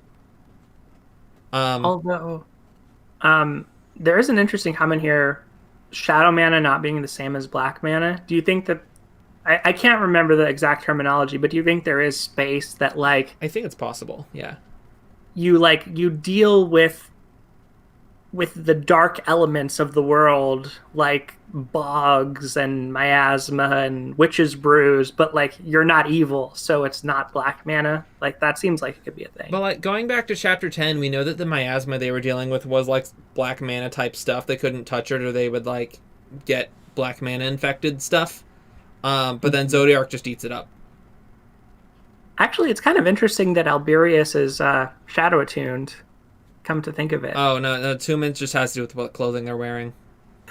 And yeah, that is more of a Gala Reborn type thing, where it's about what is the banner that we need to push, I guess, and how does the character look. But yeah, I think that there's also truth to what HHSS is saying about darkness and shadows aren't inherently evil. So there's probably some space in which there's manipulation of elements of darkness and shadow and fog and things and poisons that don't have to be used in an evil manner. I mean, if shadow mana is the mana of destruction, it makes sense why shadow was as strong as it was for so long. That's true. That's also true. All hail the queen. She'll get her spiral one day. Straight lace, you have no idea what's happened in Dragalia Lost with Curse of Nihility, but I digress. You probably know. Anyway, I think that's all I have on Holy Mana versus Black Mana. All right. And you mentioned D&D. I can neither confirm or deny that I am currently working on Dungeons and Dragalia Part 2. Oh, awesome. Yeah, I think, I mean, I'm not an active player right now. It's something I've indulged in the past when I was in college and had like that friend group right around me. But that's the kind of thing I could feel like whenever we have these kind of lore discussions, like that's one of the cool things that I can think of that kind of spins off of that, is just like, how would you expand this world? And I don't know if Dragalia will ever get its own proper spin-off to actually kind of go into some of this, but like, you know, if it had a fighting game, for example, like the Grand Blue Fantasy fighting game, that'd be a really cool way to start to explore some of this stuff, or the media associated with it, like an anime or something. So for lack of that, creating your own kind of stuff is really cool. All right. So next up, we have the main campaign. I'll let you take the lead for most of this, but I first wanted to bring up a point about Yuden turning into Elysium at Chapter 1. Because this is kind of like a main point in the game where this is like the only point in the main campaign where Elysium comes up. So at the end of Chapter 1, Yuden turns into Elysium without a pact. So this is mainly thought to be brought on by what Zethia did. But I think it's also interesting, because it's commonly forgot, that just before this, he turns into Midgard without a pact, very briefly as well. And then proceeds deeper into the forest to make a full pact with Midgard. So I have a theory that Zethia's prayer got Elysium's attention, and then Elysium be like, oh, spiky-haired anime protagonist, yeah, he's the new chosen hero. Not exactly like that, of course, but, something along those lines. And so Yuden is referred to as Elysium's chosen by the other, who also, I believe, says something along the lines of, so the prayer of a maiden and dragon blood have united once more to awaken the new king. The cycle repeats, and this I cannot abide. Which probably refers to Miriam and Alberius. So that's my take on that. Yep. That's all I have on that. I was going to say, to your point about Elysium hearing and answering Zethia's prayer, can you imagine if Elysium just heard the prayer and was like, oh, got to go over there, and then he just accidentally, instead of going to Zethia's, like, whoops, I went into Yuden. I guess he's the chosen one now. Because it just feels so arbitrary. Like you said, the spiky hair anime protagonist. But I don't know what to make of Elysium moving forward. Like, we get some really interesting side content nowadays as relates to the main campaign. They're no longer doing the interlude thing anymore. But now we're getting chapters in parts 1 and part 2. Mm-hmm. And we're about to get another part. We're about to get a first part for the next chapter coming up here. And we know that we're likely to meet the Fairy King, Finlorda. We know that a lot of parties are converging. This is something that's pretty cool about the main campaign right now. In the Fairy Kingdom, we have Nedric alongside Valix and Zethia, who have made their way there. We have Harl, who seemingly it's implied that he followed the main party once Not is able to help everybody get in, and effectively has found a means to get in himself and is interested in doing so. And just like Nedric is interested in the Dawn Shard. And then we have the main cast also showing up there. So you have all these different groups coming together. The latest thing that we got was Nedric mentioning sort of a failed pact with the Genesis Worm that he wanted to obtain the Dawn Shard as a means of rectifying. And I don't know how Nedric gets in. This is one of the things I'm kind of thinking about as far as the androids versus the twins. Possible interactions is that maybe the twins are fairies. We've talked about this in the past. Mm-hmm. But if they are, that would be a good explanation for how Nedric is able to get into the Fairy Kingdom, despite not being a fairy and seemingly none of the other Agito being fairies either. So I just think it's moved to a point that is really interesting. It feels like it's going to take a long time to actually go through with everything, though. Like, the story is a little bit more slow-rolled.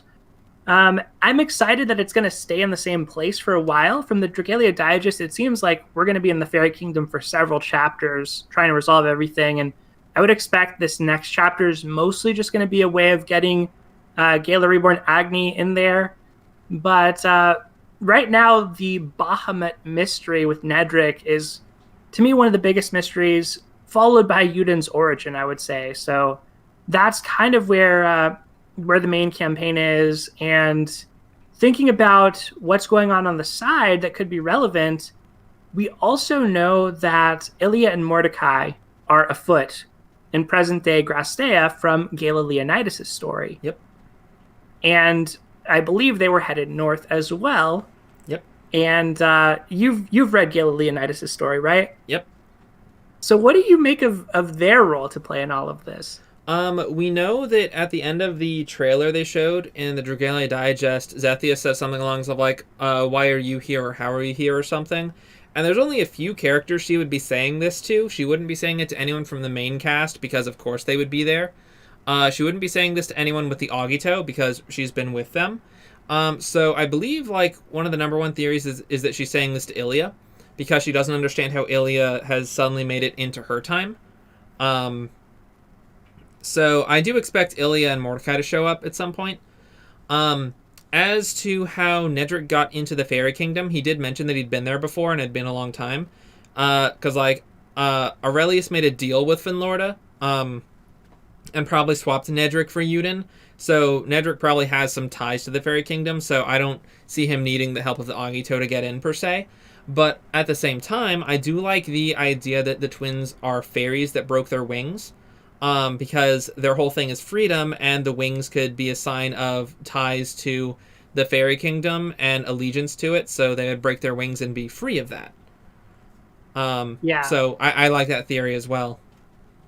That's a really good point, though. Like, Nedrick's power level is not such that he's just not going to be able to enter the Fairy Kingdom. Like, if he wanted to get into the Fairy Kingdom with or without the twins, he probably could do so, in the same way that Harl is sort of just able to kind of backwards engineer their passageway into the Fairy Kingdom.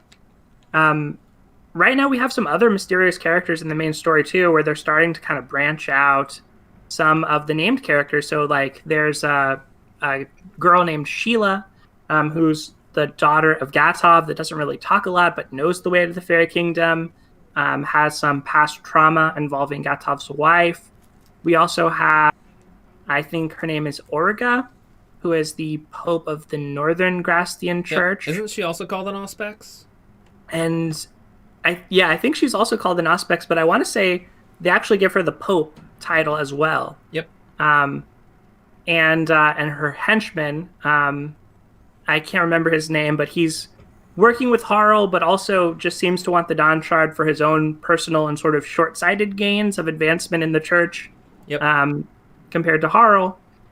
So they're actually expanding the characters and the cast in the main campaign a lot, which excites me just because it has been so much about like Uden figuring out that he's not really part of the royal family, and his whole character arc of kind of, well, it's been more than just his character arc, to be fair, but his whole plot line of going north to the Fairy Kingdom, they've really drawn it out. Part of the reason for that is that they're giving every character kind of a moment to shine where they confront their Agito nemesis, they acknowledge there's some room for growth for themselves, and they have a rebuttal essentially to the Agito nemesis's thesis about the world and the nature of I wrote a whole reality. song about that. What? I wrote a whole song about that. Oh, yeah. Yeah, you did, actually. So you were ahead of your time. I am pretty sure you wrote that before we got into this whole plot arc of have a reborn dragon, confront your Agito rival. But yeah, the Agito plot feels like it's... I mean, with Nedrick mentioning Bahamut, this could go on a lot longer. And there's some weirdness as well, like with Gatov being the Blaze Wolf and Volk having this connection to wolves too, and Volk being raised and sort of in a state of weakness and poverty, maybe being from the slums of Grams. So there's some possibility they could extend this whole arc out. But I just wonder what's going to happen here, because it feels like we're moving closer to the climax of the Agito arc. Right now, we've started to see in interludes some of the church characters, such as Tobias and Templar Hope, make an appearance. But we've had Nevin and Sandalphon, and I would say still though, like the main plot lines as far as the apostles, that's still relegated to the events right now, the side events. So, did you actually get a chance to check out the most recent church event? I did. I actually read through it. The one with Faris and Reese and Basilius. Yeah. Yes. So the story seems to change arcs every 5 chapters, and I think the Sinister Dominion might crop up more with the Ilian Church in chapters 21 through 25. That sounds about right to me. That is very true. That's like always when they do their plot shift. The Great Worms were forgotten after a certain amount of chapters in a multiple of 5. Like 16 was the start of this new arc that we're on right now. Yep. So, 15 was kind of a transitional chapter, just because like 14 kind of had an ending with a bit of a cliffhanger. And then like 15 kind of ended with like, okay, now we're going to go on this new adventure. It wasn't really a cliffhanger, but it was like left room for the next part. So what do you think about the Agents of the Goddess kind of set of events, like that to me was equally mind-blowing what Basilius said about who he's trying to revive, right? When I think about that versus the main campaign, that was almost more shocking to me of Basilius's motive. So that event was kind of silly with the main villain at the beginning, but by the end I just found myself kind of in disbelief that Dragalia was going there. Yeah, so for those who don't know and are about to be spoiled on this, Basilius name drops that he's trying to revive Satan. And I'm curious about this because I'm not sure what role Satan has in the lore. Because we know about Morsayati as a demon, but we don't really know a whole lot about demons as a whole. I have two theories on them. A, is that they're dragons that became angels that fell, or they're just dragons that are bad and against the church. Or B, is that demons are otherworlders, kind of like Morsayati was. I think those are the two most likely options. And we know that there are angels and archangels, as well as demons and archdemons. And I'll actually scroll down on my notes here a little bit so I can look more at what I wrote down. Right, so I believe regular angels are talked about when, in one of the events, I can't remember which one it was, they talk about what's called the Empyrean War, which I believe is the war between angels and demons.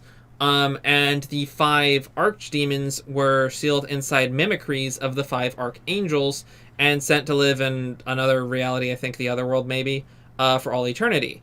But the archdemons eventually corrupted the mimicries and came back to the main reality through their mimicries, and then in combat the mimicries were destroyed, releasing the archdemons, and that's where we're getting the Sinister Dominion fights. Yeah, that sounds about right as far as a recap. And the there's a lot that I'm curious about this. I also have the same question that you do about, are the demons powerful fiends, and are they associated with the otherworld? Are they dragons? Are they like a hybrid, a fusion of some kind? The fact that they just name dropped wanting to revive Satan, just when you think about that in a broader cultural context, it just, to me, I don't know a lot about that character in other Cygames franchises, which I know there's something there, but I was just like, how is this in Dragalia Lost? But they do use a lot of other deities and mythological figures and things for names of characters that sometimes bear resemblance and sometimes don't. But Basilius just being such a wicked character was a really big surprise for me. And one thing I'm super curious about is we have other apostles that, or the leader of the apostles, Regina, we have other characters, I should say, with her and Basil, who is seemingly like maybe the head or the monarch in Graham's, that we haven't met yet. And I think the one that we haven't met that I'm most curious about is Michael. Michael is supposedly the sigil-bound archangel to Basilius, which just makes me wonder, is he complicit? Is he in on this plan of reviving a major demon? And that would be a really big twist, because Michael's sort of like the leader of holy angelic armies, right? Like that's what I think about when I think about Michael. Is it a situation where Basilius somehow suppressed and sort of contained his power or has dominion over him in the same way that we see with pacts? That's something that I really want to see explored. Like Lilith just feels like the tip of the iceberg with the Sinister Dominion stuff. And I think that's very much intentional. When we had Agito introduced, they weren't as prominent in the storyline as they are now as far as the main campaign. So I think you're right. I think that probably we're going to start to see some of this stuff in the 20s after we kind of wrap up Yuden's origin arc. But I don't know if there's a connection between Bahamut and what's going on with this other revival of Satan, and who knows what other demons are trying to be revived. Yeah, because like Morsayati in the main campaign was built up as like the big bad demon, and like there hasn't been any talk of like Satan, and like the Ilian Church, like their role was to oppose Morsayati. That's why they were created, basically, and to protect the world from that. So, like, I have no idea where Satan comes up in any of this. Not yet, anyway. And here's one last question I have on this, which is the Empyrean War, because this really caught my attention with it being name dropped, I think, a couple times in this event. And talking about Empyrean, it's referring to the heavens. So this is sort of a war in the sky, a war between angels and demons, presumably. In this case, it might be dragons versus fiends, or maybe they're both dragons, whatever the demons actually are. But it's hard for me to place where this would actually fall in the Dragalia Lost timeline, because it seems like something we would know about or people would care a lot about if this was a major a war that took place. It doesn't seem like it would have happened before 1,000 years ago, because at that point there was no Ilian church. So you would have to imagine it happened maybe between the first War of Binding and the second War of Binding. I don't think it would be more recent than that, because otherwise it seems like that would be fresh on the memory of people, and it'd be hard to create a prosperous kingdom with such a war taking place, unless it was really localized to North Grastea. But what do you think about the Empyrean War? Well, we don't know much. We just know it's between angels and demons. And that, like, it's not referenced much by the history books, at least in terms of what characters talk about. So another thing I was thinking on demons, though, is, so basically a fiend is when a living creature is exposed to black mana that corrupts them and turns them into a fiend. We know this from Forgotten Truths. This happens directly on screen. And then when that happens to a dragon, the dragon turns into a void dragon. So I'm wondering if an angel, a sigil-bound angel exposed to black mana, turns into a demon. Maybe. But because, like, at the same time, there's also Morsayati, who is just an otherworld being, is also called a demon. So... yeah, and you have super powerful fiends like Meho Wang that are just super powerful otherworld beings that are sort of arguably in that demon caliber. It's a little bit hard to discern. I feel like sometimes I feel as though the writers are just making it up as they go along, which they're doing a pretty good job if that's the case. I'm happy with it. But whatever this Empyrean War ends up being, if it's retconned into, like, between the first and second War of Binding, or if it happened earlier than that, I think I'll be happy to learn more as we get more Sinister Dominion content. One of the ideas... I believe they said the Empyrean War was several hundred years ago, so I think it was before the second War of Binding, if I had to guess. That would sort of make sense. That is the murkiest time period. We know a little bit about what happened then with, like, there was a ruler named Dane for a while in part of Grastea. And that's early in the formation of the Ilian Church, and it spread. But I do have an idea that maybe the Empyrean War predates Elysium. And when Chthonius mentions serving another master, Bahamut is who comes to mind. But when you talk about Chthonius, Tartarus, these names also evoke Hades and the underworld and Asphodel. So it also makes me think, like, maybe there's some more diabolical connection there. Maybe there's some Bahamut to Satan connection that could have happened and predated the Ilian faith too, because there's a sense that Elysium is a holy worm even back in the day. There's a holy quality to Elysium before Ilia's time, almost an Old Testament quality of, like, Elysium existing and being holy, and then this Ilian church is built upon this foundational god type figure. So maybe this war, this Empyrean War, happened way earlier with some of these really powerful ancient demons or ancient dragons.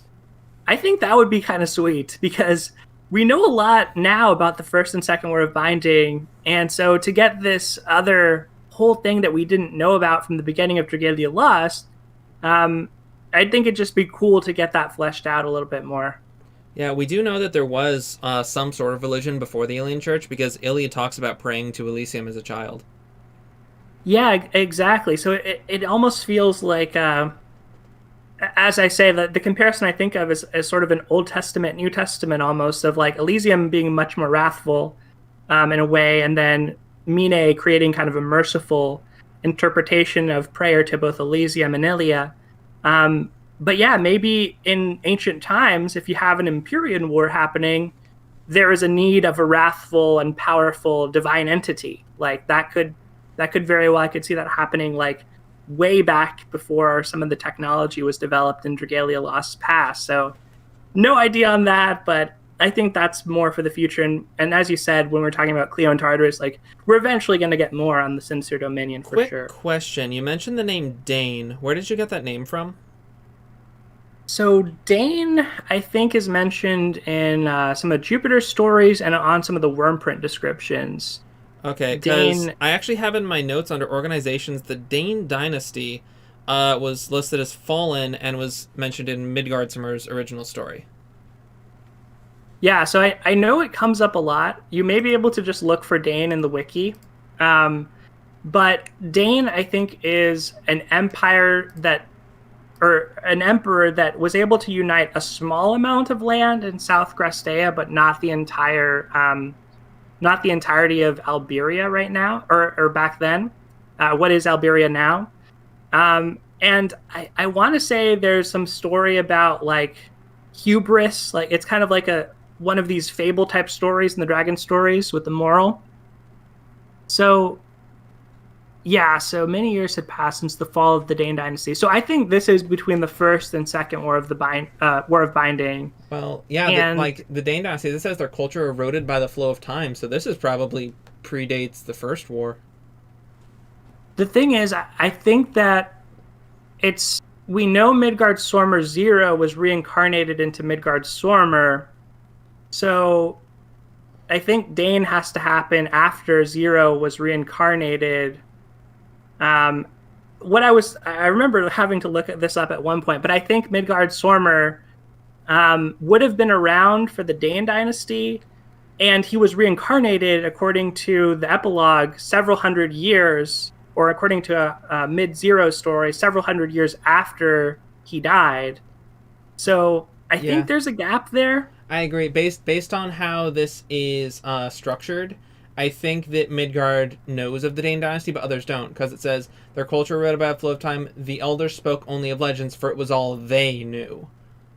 So Oh, perhaps Midgardsormr does know of the Dane dynasty, which would place it, I don't know, about 300-ish years after the first war.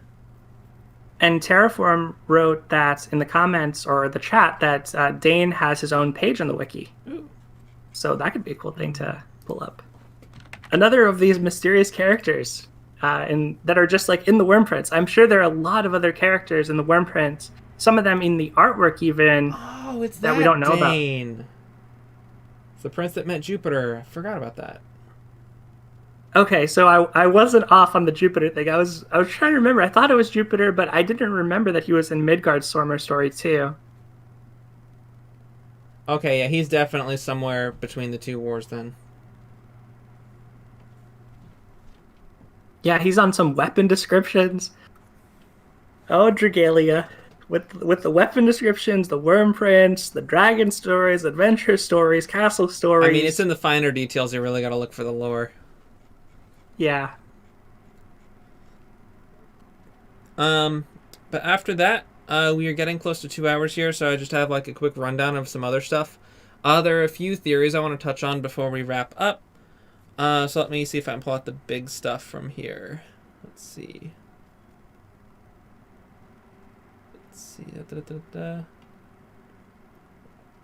So I know one thing I wanted to touch on for certain was Baron. So it is, of course, a question of now what is Baron? Why does he have this power? How is he able to just eat more Sayati? So I actually have a theory on that. A new theory from my old ones, because I know I've had some theories on them in the past. So we know that worm scale is a condition that occurs from the chapter 11 interlude, I think.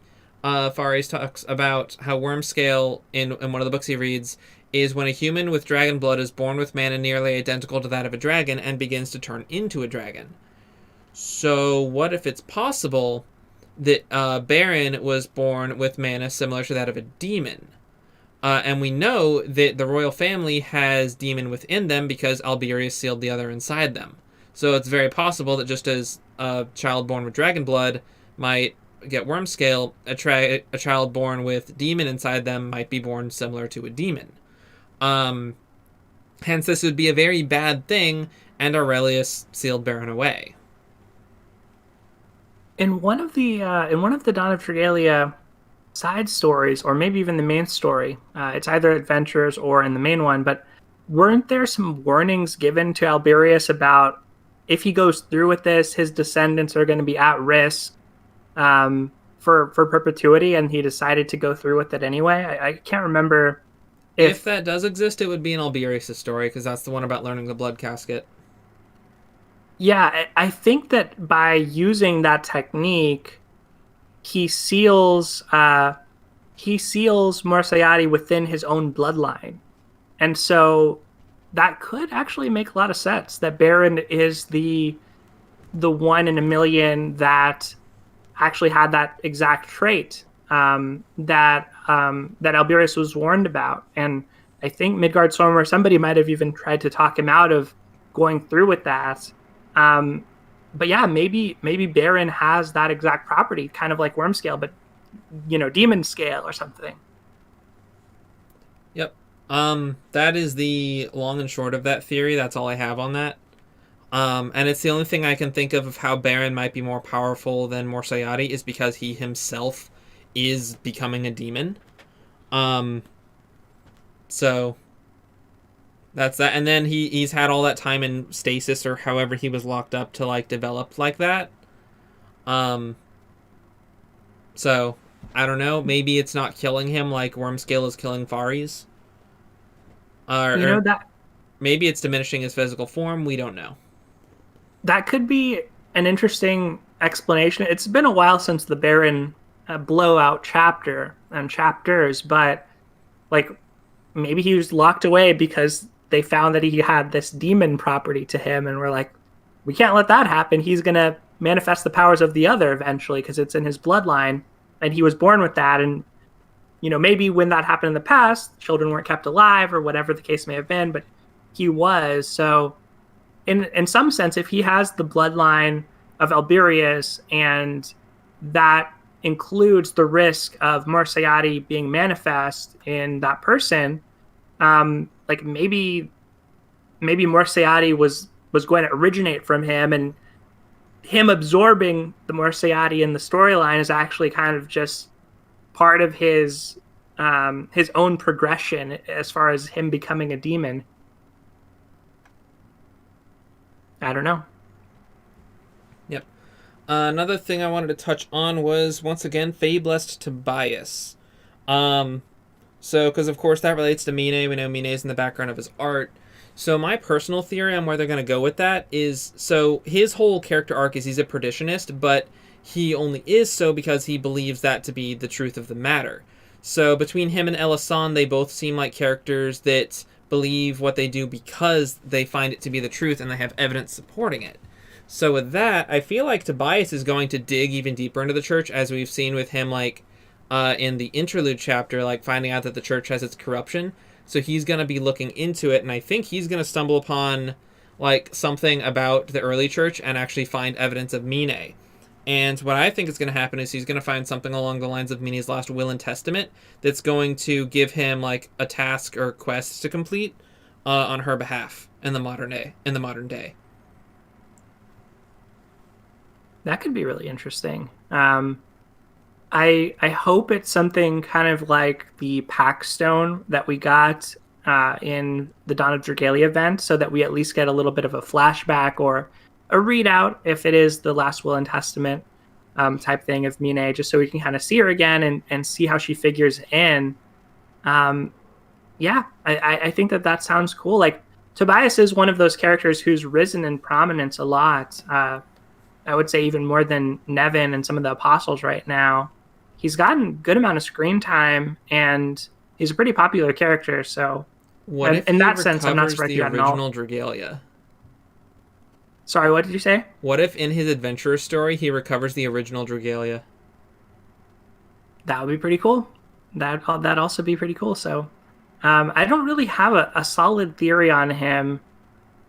These all of the characters that were previewed in the Dragalia Digest look like they have a lot going on. Like one of them looked like he could be associated with the Mukurosho, or maybe it was even mentioned. I can't remember. It was mentioned, yeah.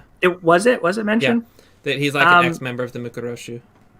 Yeah, like all of these characters that they showed in the digest were lore heavy hitters. So I guess I'm gonna have to summon or read on the wiki.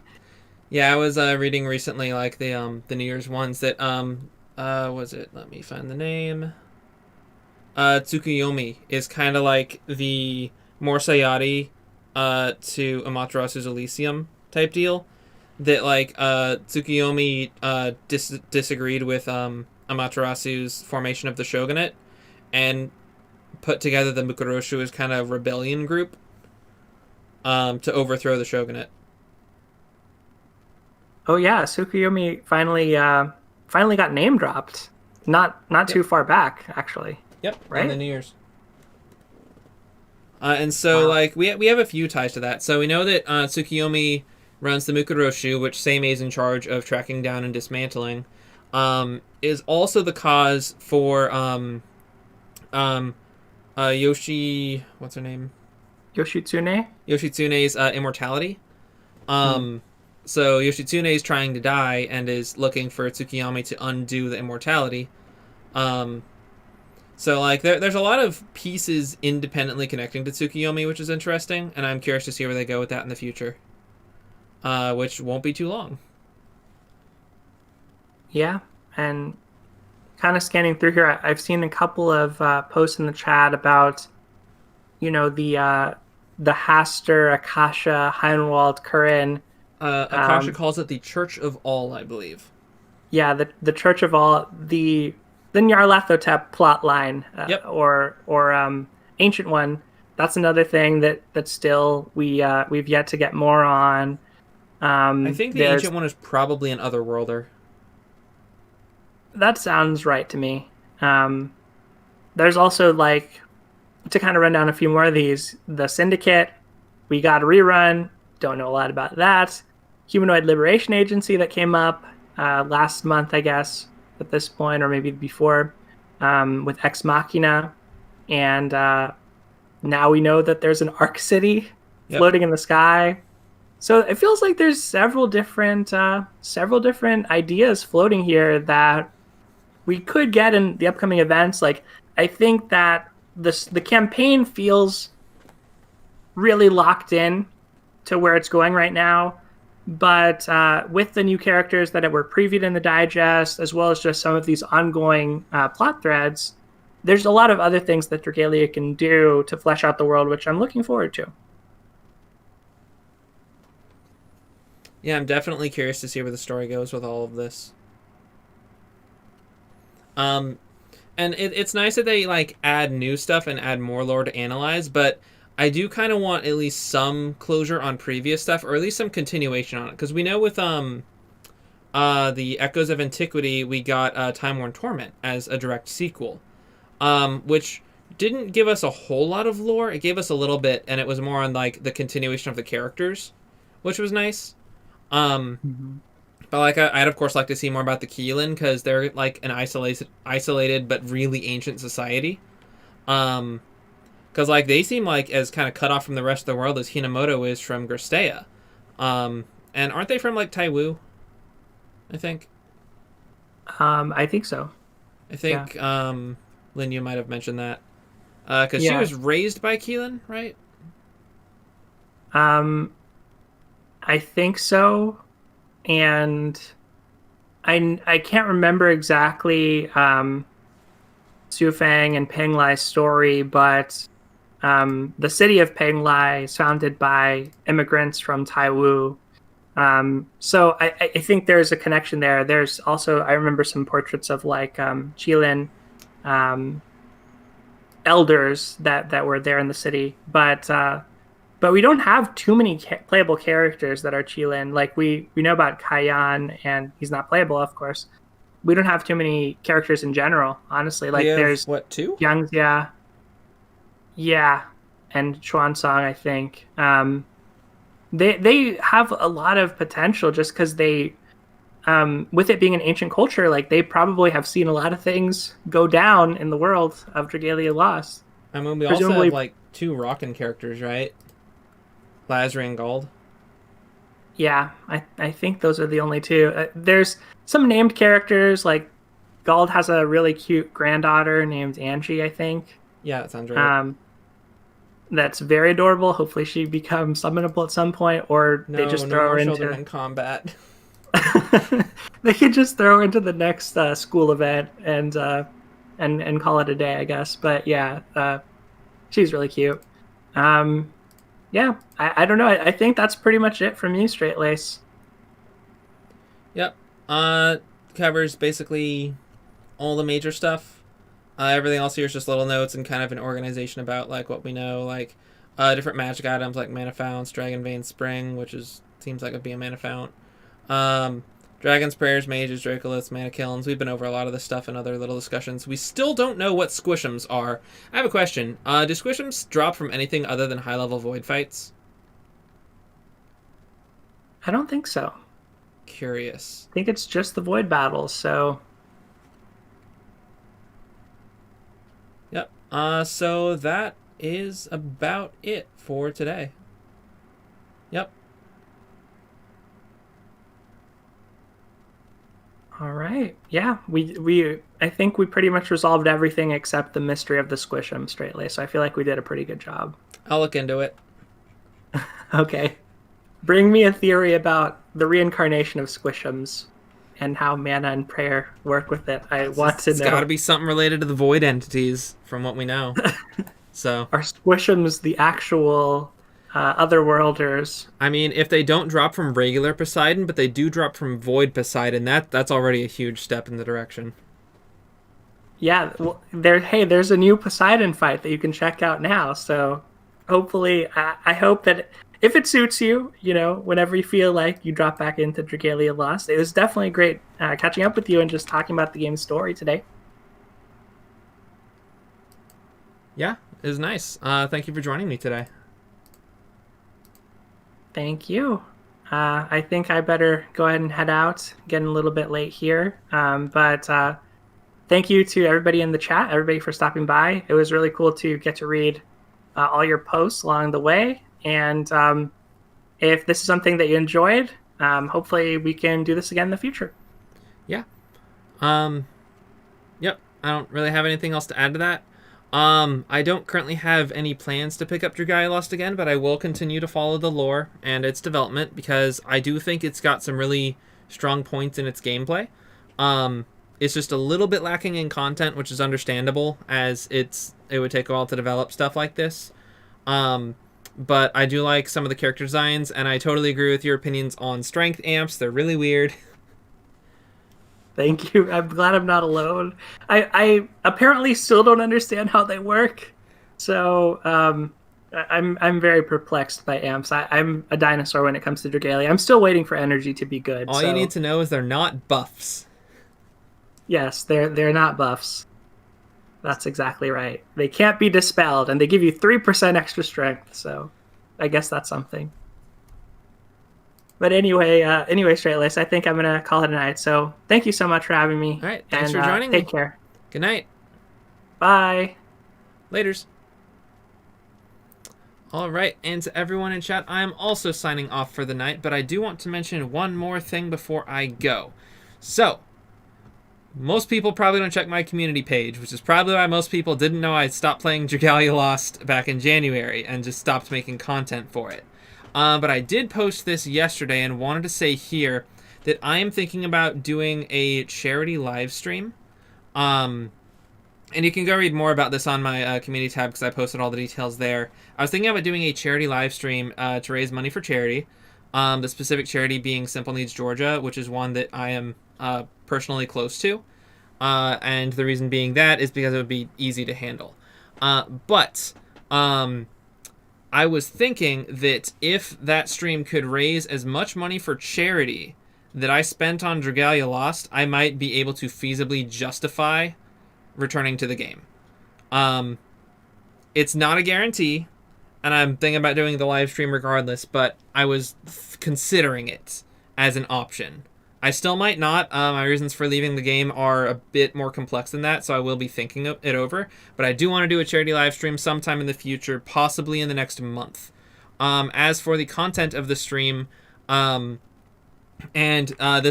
this is particularly up in the air because it requires an active audience. I was thinking, as a game developer, I was thinking it'd be fun to live on stream, start with nothing, and then via chats, suggestions, and maybe like implementing certain things at donation milestones, creating a game live on stream with input from everyone and working on a game together that I'll program and everyone can have input on. Yeah, that's all I wanted to mention for that. So thank you everyone again for joining me. It's been a lot of fun. It was fun chatting with Foundry, making some theories, having discussions. I think it was a very fruitful discussion, and I hope you all enjoyed. I will talk to you all later, and have a nice evening.